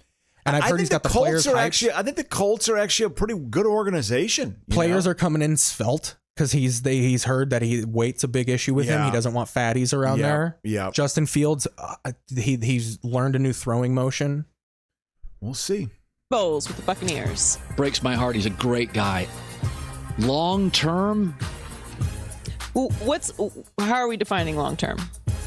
Long term is if Brady plays for another 3 years. Okay, then but I don't. Long term to me is your contract. 4-year contract. How about Brady's bullshit retirement? It lasted all of like 4 days. No, it came out. Here's what happened. He was going to retire and become part owner of the Miami Dolphins.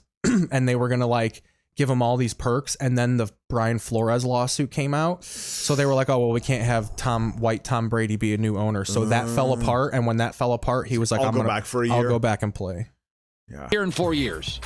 If Tom retires after 2, I'd probably do a sell. It's a defensive coach. It's a defensive coach. They've had no success. Sean McDermott with the Buffalo Bills, the second best team in the NFL.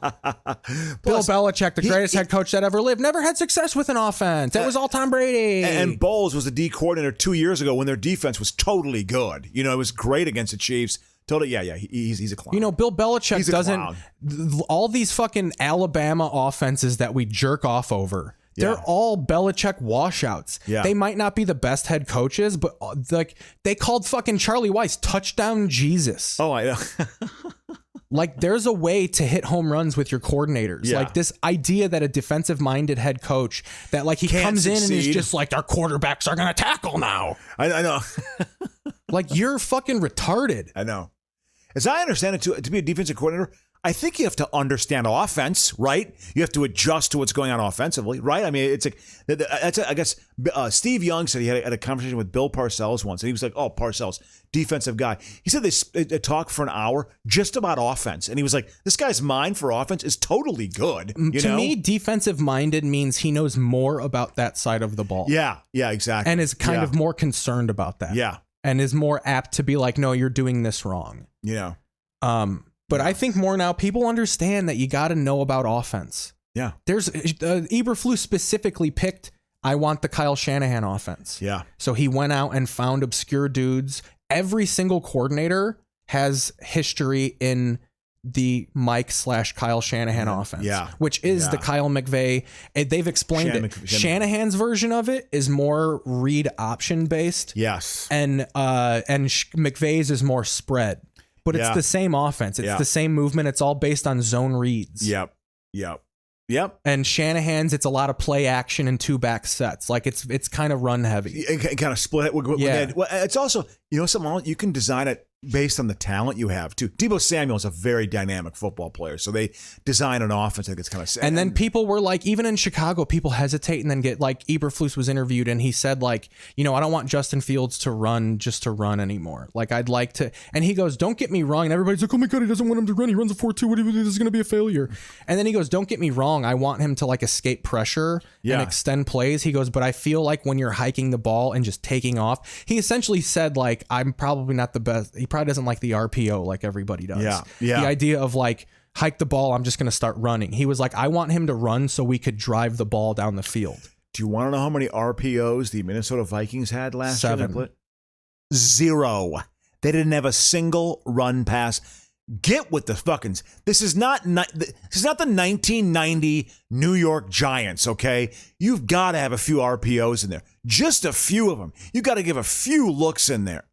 So here, he's down on Bowles. You're going to lose Leftwich once Brady retires. Okay, yeah. Should have went Leftwich. Byron? I kind of agree with that, though. Yeah. Bowles has gotten his chance. You got one more year of him. Right. He's leaving. And if he leaves and Tom loses in the playoffs, I think Tom could easily say, hey, I gave it another run. Byron gets a head coaching job. He will.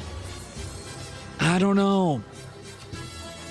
He is 10 years ago, the league was his ally.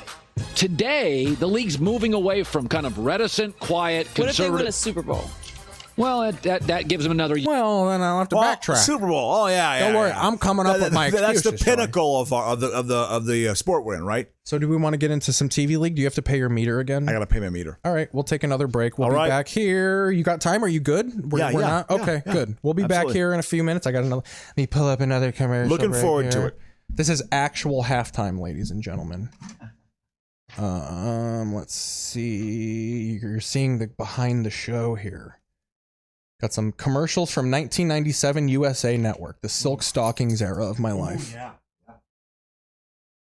We'll be back here in a few minutes. Don't get that, Frank. Hello? Baxter! Meow, meow, meow, meow, meow. 4 delicious flavors make Munich taste so good, cats ask for it by name. Meow.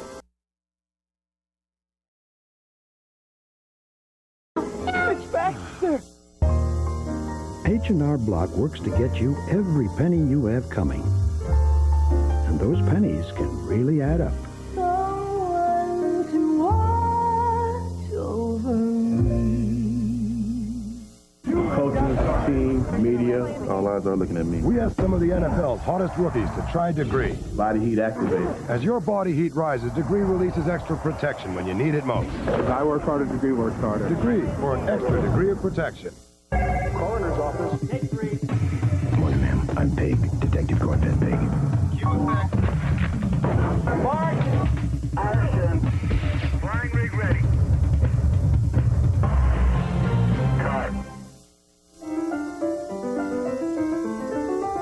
A Quaker family is taken hostage.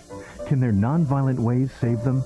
Linda Carter stars in A Prayer in the Dark, a USA Pictures original. Next.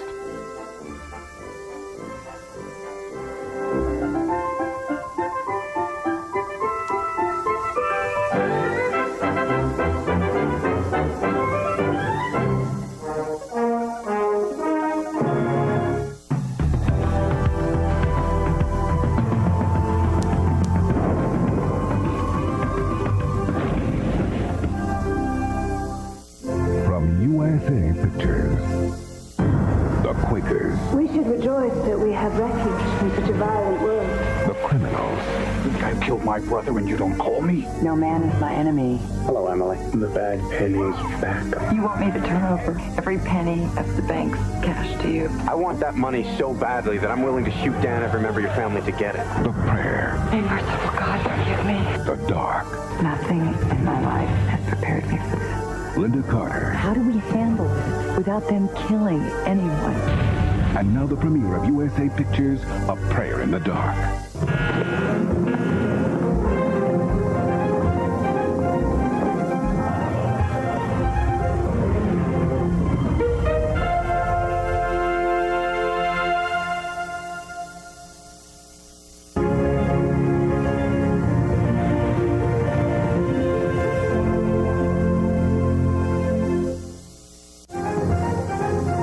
USA Pictures Original is brought to you by the makers of doctor-recommended Preparation H. More people use it because it works. One of the toughest things about hemorrhoids is admitting you've got them. But doctors will tell you anyone can get hemorrhoids, even when you're healthy and in shape. And doctors will recommend Preparation H, specifically by name. It's formulated to reduce swelling, and Preparation H helps relieve itching, irritation, and even painful burning. First, you've got to admit you have them. The rest is easy. Just get Preparation H. More people trust doctor-recommended Preparation H.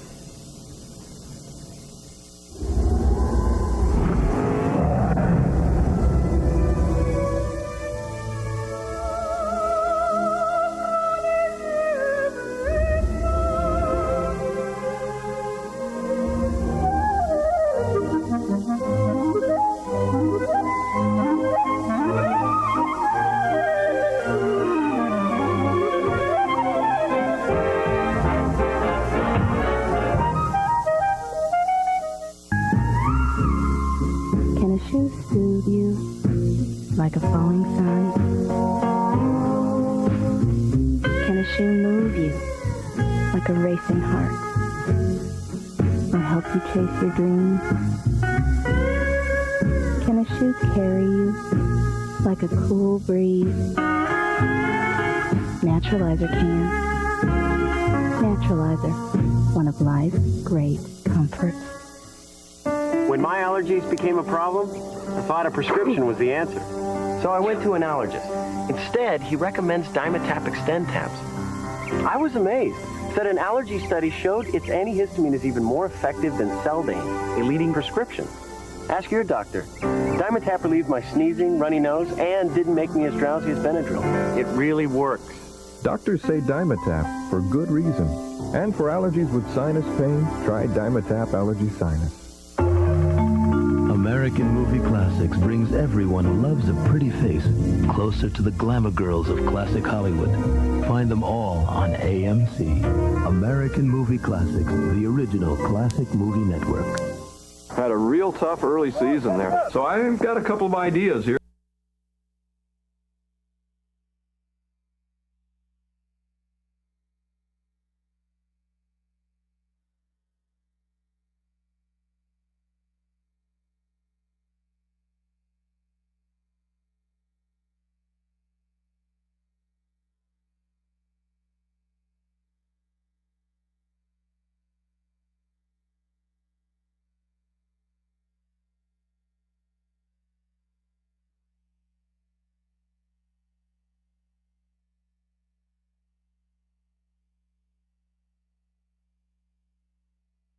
Hey, he keeps going, doesn't he?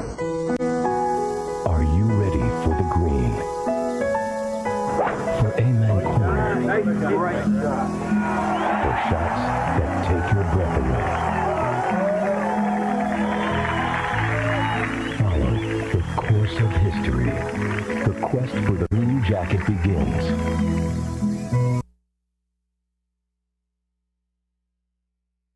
The Masters on USA Network, April 10th and 11th. From USA, another backstory. Oh, the stunts are great. Phenomenal. The bicycle stunts.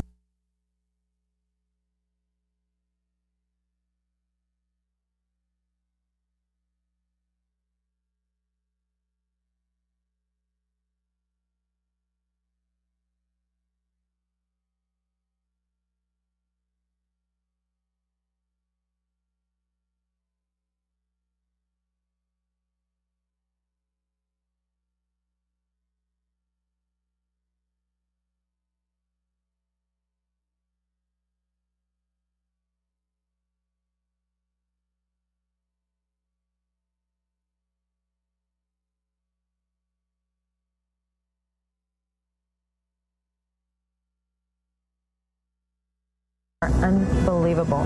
We have the best stuntmen. I mean, the best bicycle stuntmen, yeah, in it's the world. amazing what they're doing. I mean, going on the railing of a pier and doing a 60 in the and air, jumping off and amazing. Right, we're easing back here. Absolutely. Boy, fucking Daily Motion is really bad at caching here. But yeah, we're back. Let's do an official.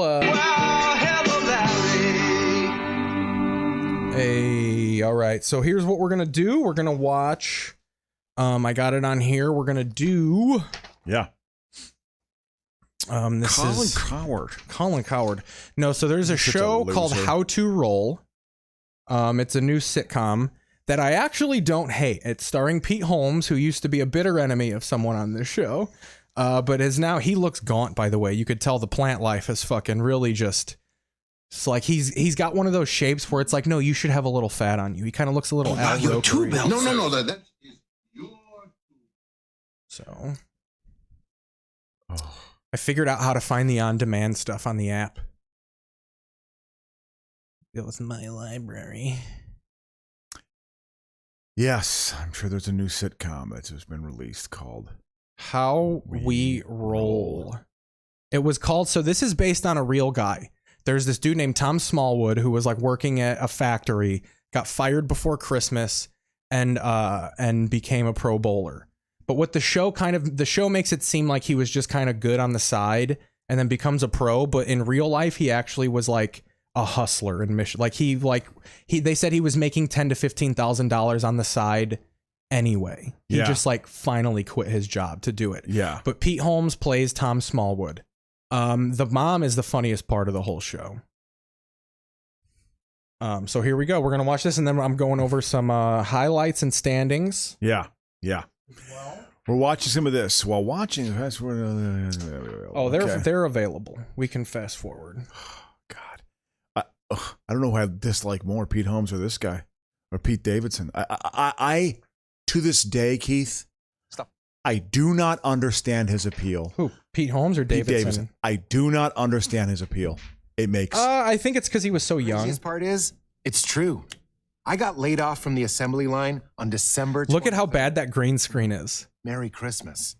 I had a family, an upside down mortgage, and I don't even think he's in a bowling alley. Is that his voice? Yeah. But I also had a dream. Like, look at his head. See, when life kicks you in the ass, you got to hang in there. You got to bowl. Sometimes the worst day of your life ends up being the best thing that could have happened. So that's like the spine of the show. This tells you about the worst day of his life. So going again, back. it's always first day of the rest of your life. So we got week your 28 ex-wife here. cheats on you. Well, the wife ends up being on board with it. No, we got the ambiguous kid. It's like 1995, but we got the ambiguous, maybe gender neutral kid. There's no leprechaun. People call me a blank piece of paper at school. They say I don't look specifically like any sort of gender. Sounds like that wizard has a couple tricks up his sleeve. So, so we're going through. I'm going to speed through some stuff. This is going back to week 28 because we got some stuff to cover. So, Monday, March 28th. This is the week of Monday, March 28th. American Idol, All American, all the NCISs, The Good Doctor, Make a Rise, Name That Tune debuts. Oh yeah. Then let's see. This is How We Roll was the debut of that. Yeah, and so big. Where is its? Where is this show? Right now, this is kind of at the back here. Let me see where it went up. So what number? Here. You know, How We Roll is 236 right now with a 4.1 super rating. Oh God! So that's not too bad. But that's like a new show. Exactly. It'll make a rise. Hopefully, it doesn't have streaming shit yet. Like maybe it'll be a Paramount. Maybe it'll hit on Paramount Plus and hit the streaming, but I doubt that. But look at Dope Sick is only one notch above it, and Dope Sick is coaching me. I rolled a 268 last night, and that was with an open frame. I don't like that like sitcom like I did like it's too not authentic. Too canned or like nobody talks as they walk to the friend, like leans on the door and like as they're doing it. Like you're people right. People totally usually stop in their tracks. Like when me and Alicia talk, I'm not like, oh hey babe, like as I'm doing dishes. Yeah, exactly. God. Judge Steve Harvey's risen a couple times throughout the weeks. That's gotten a couple wins in a row. Do you realize this actor in this sitcom is a neighbor of mine? I don't know if you're aware of this. He lives within 4 or 5 blocks of where I live in the Los Feliz neighborhood of Los Angeles, and I have deep concern about bumping into him at some point. He doesn't go outside. He's in there drinking adrenochrome and shit or whatever the fuck they do. Say something. Come on, pretend you're a talking dog. Here comes the grandma. Dude, she's awesome. She's all about fucking. Tuna casserole and a 6-pack. There's also a gift card in there for basketball For your gay son. this weekend on Bear Spray. Dude, if this was the 90s, that grandma would think that kid was gay, no fucking doubt. Listen, a different tune with some hot smoking drifter is breaking in. So let's go through the standings. Grey's Anatomy, still number 1, 78 super rating. Absolutely. NCIS number 2, still there, but it's separating a little bit. It's got a 9-point fucking gap to cover. But it can pull that off. It wins more. It rises more in streaming. Then we have Criminal Minds bumped up to number 3. 60 Minutes got clicked into that 4 spot. 60 Minutes is a powerhouse because like people almost watch it de facto. Like it's one of those like just on Sunday shows. Yeah, absolutely. Yeah, it absolutely. Then we got Cobra Kai and Squid Game, 48 Hours, The Witcher, Euphoria, and Chicago Med, all rounding out the top 10. Euphoria is a hit. Well, it's not even. It's over. Like it's going to be over a year until season 3 comes out too. But we'll start from the back for the new shows. Masters of Illusion debuted. That's like a show where you reveal magic tricks, or it's kind of like American Idol but with magicians. Would I Lie to You is a CW show that debuted. Do you want to watch a trailer of that? I'm wildly entertained by how we roll. Actually, I'd say I want to because I have so to the learn show was originally called Smallwood, and they renamed it How We Roll. I don't think Pete Holmes has a lot to do with the creative of this show. I think he's literally just hired as a lead actor, which is probably such a big moment in his career. It's for my talent. Yeah, I know. I bite my lip. Yeah, How We I'm Roll doing my own up thing. there. Yeah. Trying to look at some of the Young Rock is moving up. It took 1 win, but it's one of those shows where I think people are starting to watch Young Rock because it's so bad. Oh, really? Yeah, and they're getting to the like actual... Where is Young Rock? Young Rock is 213. Okay. And then because I think they're getting to a point in the wrestling in Young Rock to where he's about to be in the WWE, and I anticipate more people will watch that. At that who's going to play Stone Cold? Who's going to play this? Like people you're more familiar with. Yeah, they know. And it's going to be eras where you can't fuck with the history. They alter wrestling history a lot in Young Rock. They'll like throw wrestlers, and they'll be truthful in that like they'll show Bam Bam Bigelow as his character that he was before Bam Bam Bigelow, but like they'll do it in an era where he wasn't that character.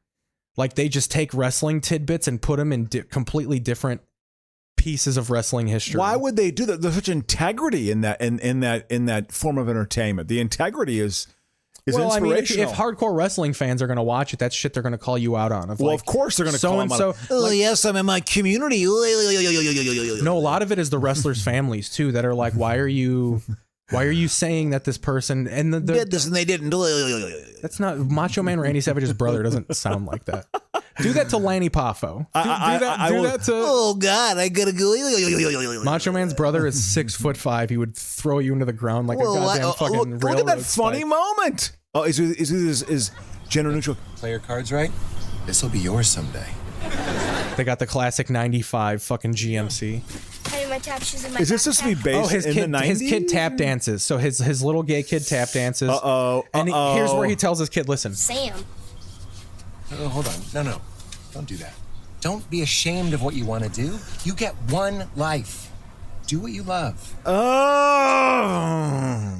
Do you not like the sentiment, or do you not like him saying it? I don't like him saying it. Yeah. And what I don't like him about saying is that he thinks he lives by this. You see, Keith, his success is because he's chased his dreams. You know, he's chased his dreams, and that's how we should live. Thank you, oh spiritual leader. That's what my comedy is really about. It's about being a leader of people through comedy. It's going to happen through what I do. It's still about me, of course. Anyway. So Good Girls debuted on the Netflix streaming charts for the acquired viewing. Last Kingdom debuted on an original series at number 1, 28.46 super rating. Also, Upload was a debut. Ooh, Upload is like a futuristic. Do you want to see what that anything? Check that out. Is Upload about it's about science and computers and uploading probably some things sort of like horror monster that uploads through some. Yeah. Yeah. Let's see. He's playing. Look. See, I don't buy him. I just don't. He doesn't look blue collar. Exactly. Yeah, he's not like you don't Joe look right enough. in a Carhartt jacket. Yeah, it looks like it's weighing you down. Yeah, absolutely. Oh God. Oh, fucking Chi McBride, though. I'll watch anything with Chi McBride. But there's a hilarious scene. The mom steals the show. There's a hilarious scene where Pete Holmes is trying to get the mom to date again. And she was just like, well, I'm 60. Why am I going to dust the plate off now? Oh, yeah, that's hilarious. Because her mound is dirty. Is Chi McBride, wasn't he The Rock? What was he in again? What was Chi McBride was, I think so. But he was also in Let's Go to Prison. I think he's in Waiting, the movie Waiting. But here, I'm going to put on the trailer to upload here. Oh, where's my remote? What did I do with it? There it is. Yeah, he got in shape, you know. He had to get He's got a little bit of a belly. You can tell the pandemic, he couldn't do his TM fucking squats every day. Yeah. The pandemic. The pandemic did it. TJ Miller fucking always accuses Pete Holmes of stealing his cadence. Really? Yeah. They're not friends anymore. Really? Oh, a lot of people abandoned TJ Miller after all his accusations and legal problems. So TJ Miller accused Pete Holmes of stealing his cadence? Yeah, real loosely on the radio. Like he was just like, like Pete Holmes and all the comedians that have completely stolen my persona. That's yeah, a comment he said that on radio. Yeah. And he believes that. Can you imagine being that? Oh, God. So amazing. But forever is just like so. Is that Perry Farrell? Upload to trailer, yeah. We'll make great pets. We'll make great pets. Finger my bloody holes. The digital afterlife. Uploads that way. Is they're uploading his consciousness into a? What do you want to do? 3, 2, 1. That's not possible. Well, you know it's the future because look at the microphone she's speaking into. 3, 2. There we go. That's when you know it's going to work. Look at the little blue light I'm speaking into. No, I'm sorry. Is this the same set as Logan's Run? I'm confused by. Oh, can't play There you that. go. Yeah, exactly. You're gonna get busted for that one. Yeah. Ooh, he comes back all pixeled. Is that the dude who's married to Jessica Simpson? Is that? I don't know, but they're trying to make her look like fucking like a person of color version of fucking who's the boss daughter? Alyssa Milano. Oh yeah.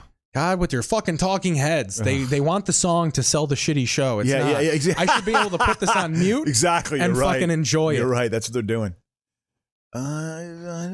So they can fuck with them. They're going to put different outfits on them, treat them like we treat the Google Home. This is about stripping your humanity after you're dead. Getting treated like fucking artificial fucking ads. You look like for real, you're not some old dude. What if that'd be funny if you do this and then every now and again they're like, unless you pay for the premium, Dan, it just turns into an ad for an hour a day. That's your life? For an hour a day, you're an ad. Is that Samuel Jackson? Is it? Who knows? Who knows? Ooh, it's the future of traffic. No, it's not. You're dead. God damn it. If they would not play a hit song that's heavily copyrighted, we could see what the fuck is going on. Is that Ryan Gosling? I don't know. It's not Ryan Gosling. I know. That's for people watching. Crocious's main go-to is just naming the most famous actor and being like, is that person? It's sort of like Masked Singer. You know, I was like, it could be Tom Cruise or it could be, some horrible, like nobody. Let's do Good Girls. This upload, they have a show about this. I don't know. And then we'll get into TV history because I want to get into some fucking shows. It's so LA'd out. So this is when NBC shit shows live on. So this was a show on NBC that's now killing it on. I wonder if the Nicole Kidman memes at the Oscars jacked up her show. They were like, oh, Nicole Kidman had a show on NBC. Who knew so many people bought cars on a Friday night? Oh, this is what's her face? Hey, you got plans later? My church is having. All right, I think Nicole Kidman's in this. I'm just not really much of a church person. There's a market for women being like whorish. Amy Schumer, because Amy Schumer doesn't do it anymore. So you need like the nasty girls. We need girls with fucking gross pussies to fucking Just listen to me for 1 damn minute. The drug you're talking about is $10,000 a month out of pocket. But there always has to be now some sort of like. What's her face? Christina Hendrickson. Yeah. Decisions. And then that guy was doing a lot of stuff. Yeah, too. Matthew Lillard. He's the shit. He's a D&D nerd. He is? Yeah. He was in a Serial Mom. My husband and I work all the time. The John Waters movie. Can take months. So when do you want to do this? You can't. This is so annoying in that like.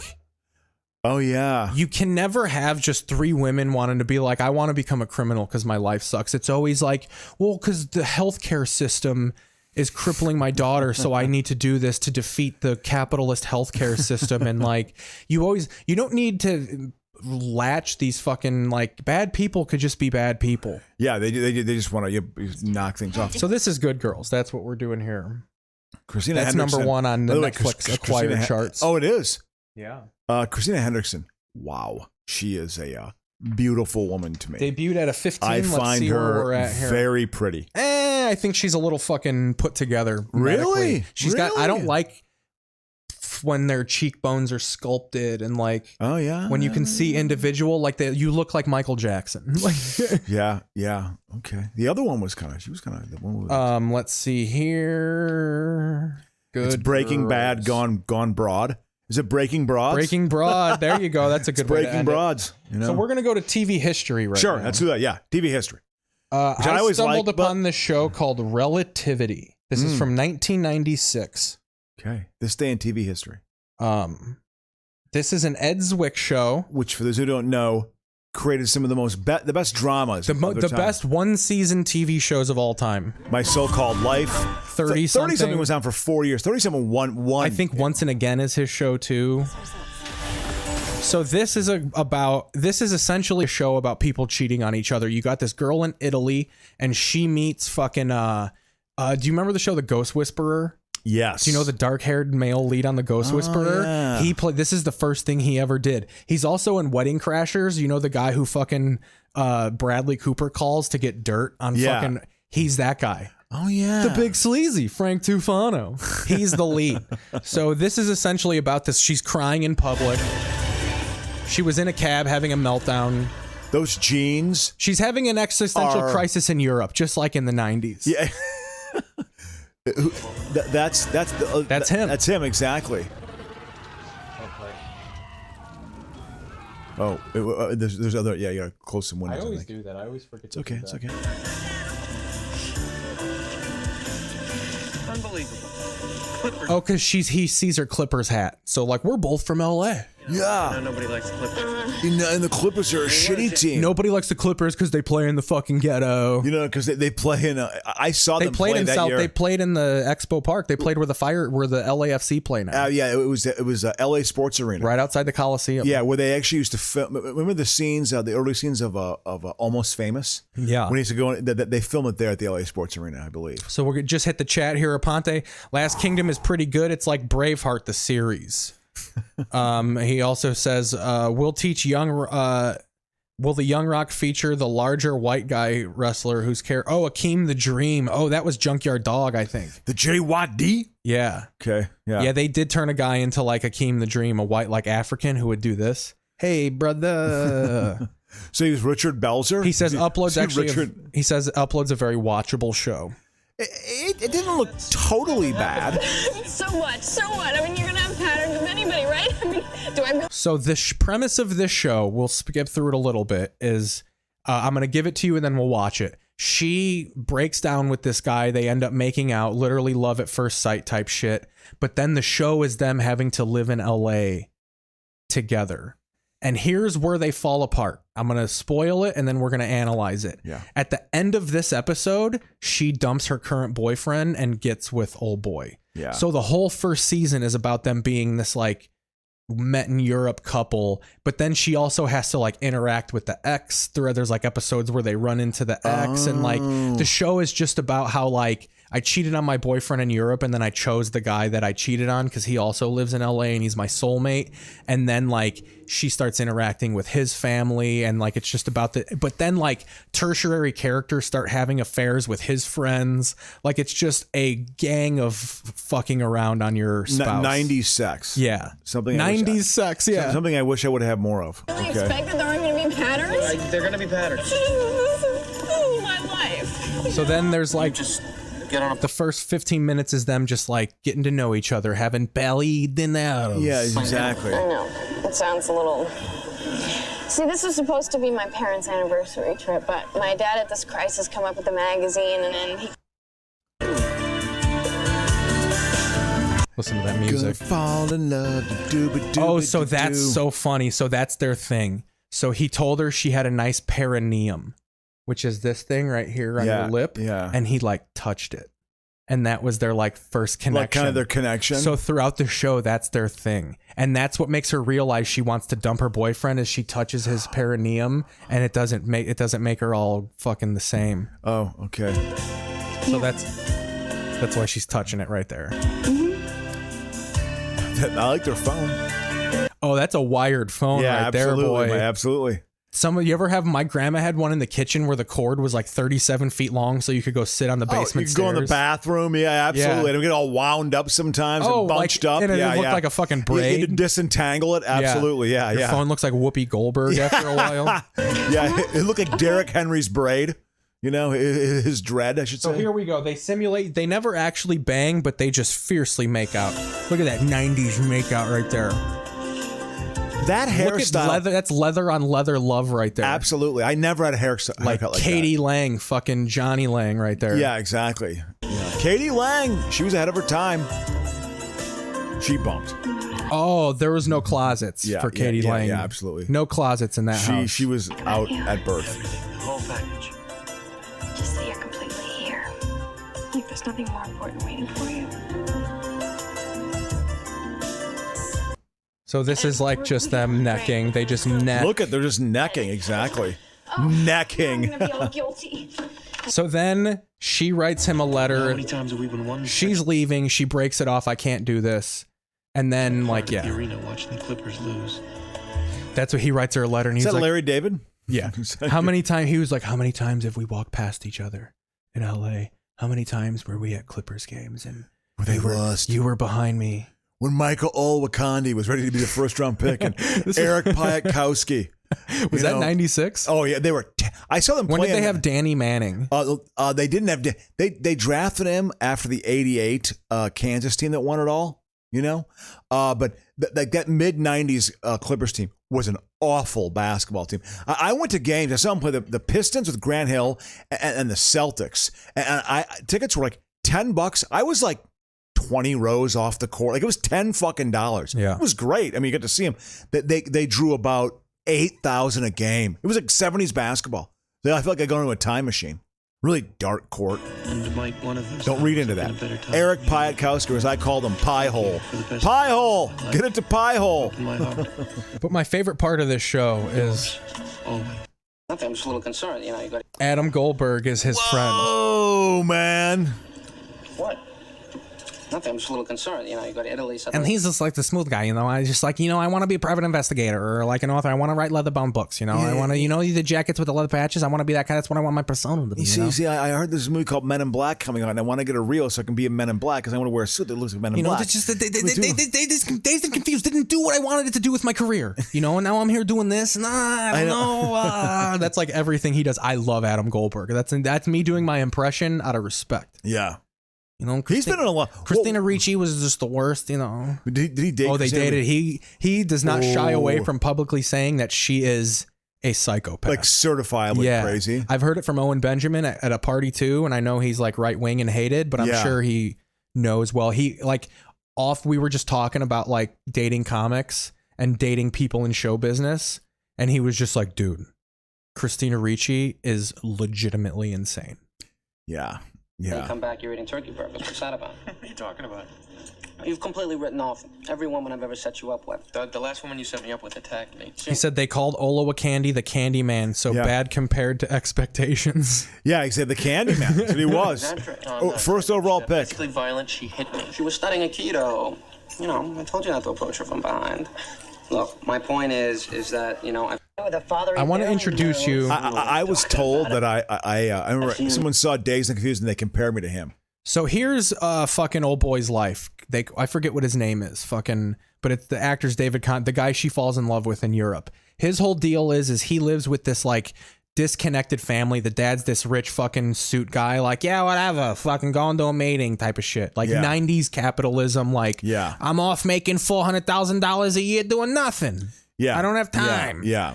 So they just adopted the budget's balanced, but the Democrats in power, so therefore it's not good for the economy, even though the budget's balanced. So they just adopted this 17-year-old kid, and they're making he's not doing any of the fatherly responsibility. So that's the tension in the household. Is like David Conrad's character has to be the father and the older brother, And he's saying like, you got to meet the boy's principal tomorrow. I got a meeting.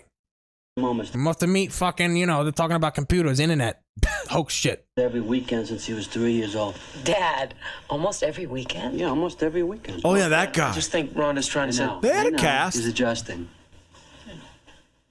This isn't bad. This is decent enough acting. I got to fly to Frisco on Wednesday, trying to close. Gotta fly to Frisco, This thing, they gotta closing on some Walkmans or whatever. This deal, my investors need a little bit of a nudge. I need you to cover for me at this meeting thing at Jake's High School. Dad, we discussed this. What?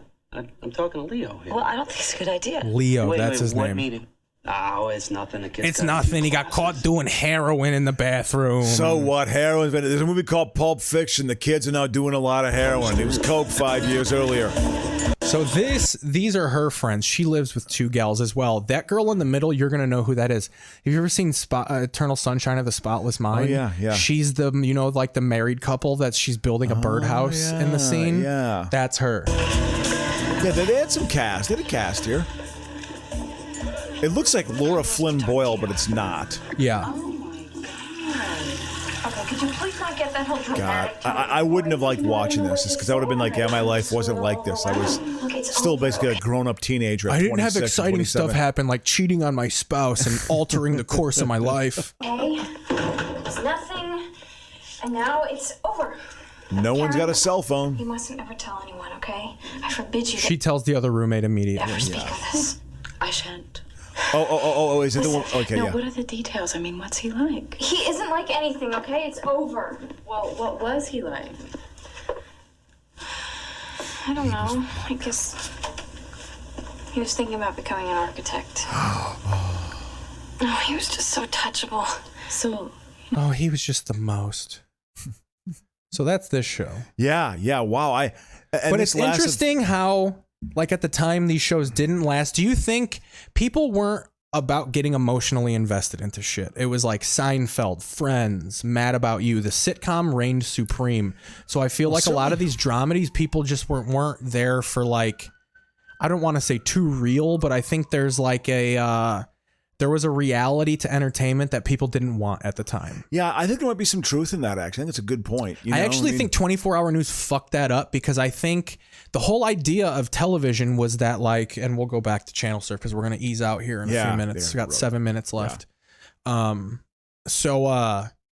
But I think like the OJ trial and all that shit kind of like, there was too much seriousness interrupting your TV. Yeah. To where people just wanted funny shit. So shows like this kind of went by the wayside because they're just like, well, I just watched a murder trial all day. I don't want to watch this broad cheat on her fucking. I also don't know if these characters are that relatable in a way. It's a very specific thing. Yeah, it's trying to capture a certain. I don't know. I mean, the fact is, wow, whatever. So Ed Zwick had a run, dude. Like, yeah. I'm gonna even look it up right now. Oh, absolutely. No, he was a respected voice. It has that tone of a 30-something, without a doubt, and My So-Called Life. My So-Called Life, though, I thought captured high school dialogue and high school characters extremely well. I very much related to that show. I think at this time it was like, the fact is, the short-lived ABC series was the product of 30-something producers Edward Zwick and Marshall Herskovitz, who also produced Once and Again and My So-Called Life, 2 other critically acclaimed series. Yep. The series ran on ABC from 96 until April 14th, 1997. It was canceled after 17 episodes due. The first open-mouth kiss between 2 women on primetime television occurred on the show in 1997. Well, they had gay themes a lot in the shows. And they Jared really Leto was like an illiterate, homeless fucking stray. Like they had extreme versions of youth. And I think that was of like youth, not just adults. These are young kids. Yeah, absolutely. Ruining their life. I think they had a teacher who was gay. Hold on, I'm going to put the camera back on. Yeah.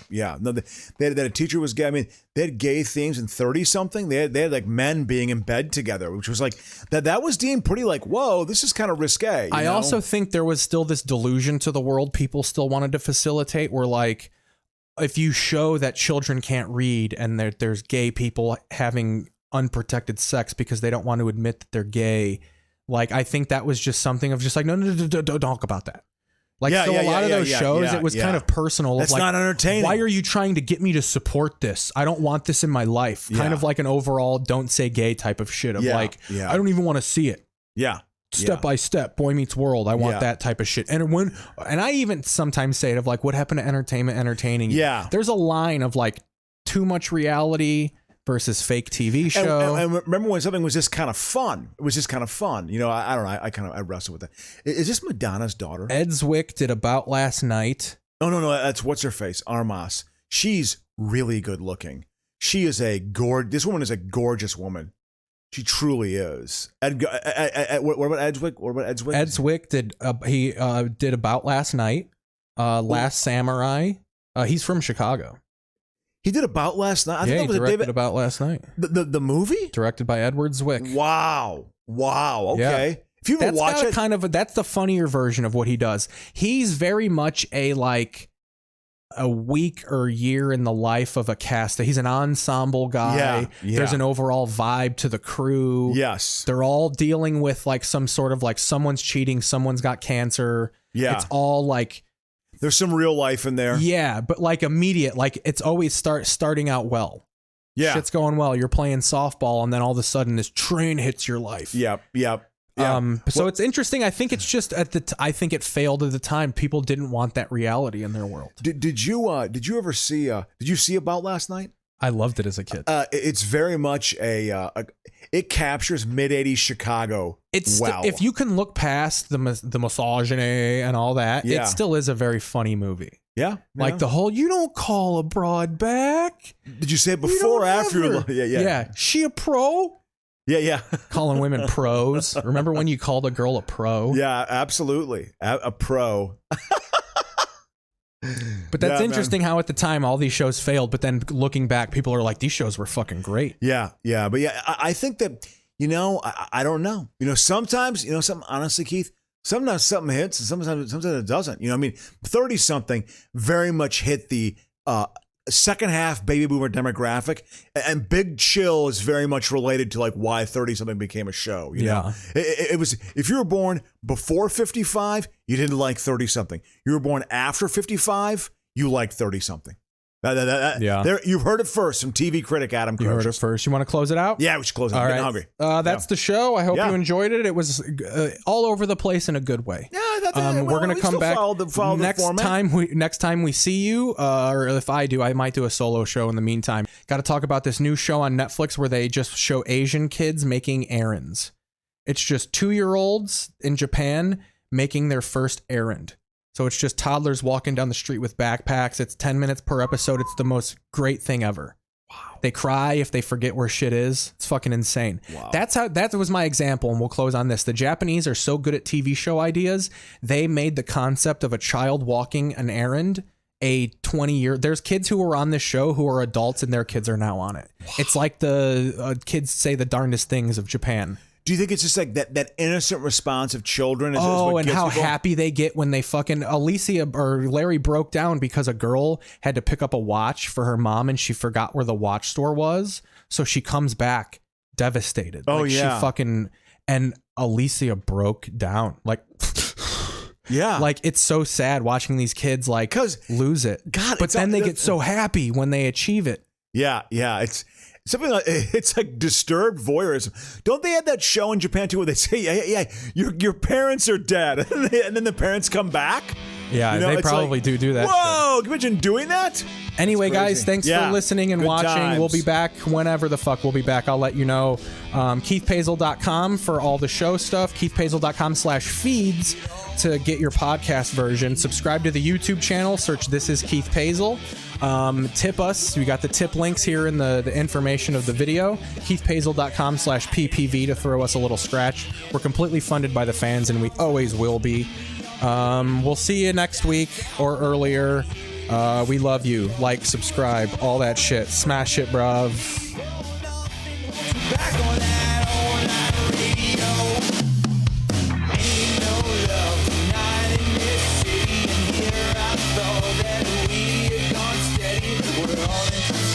Nothing ever changes. We're all in between us, nothing ever changes.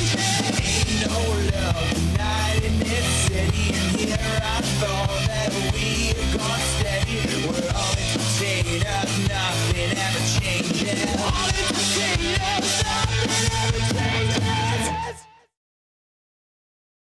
can we announce we are off the air when we are off the air?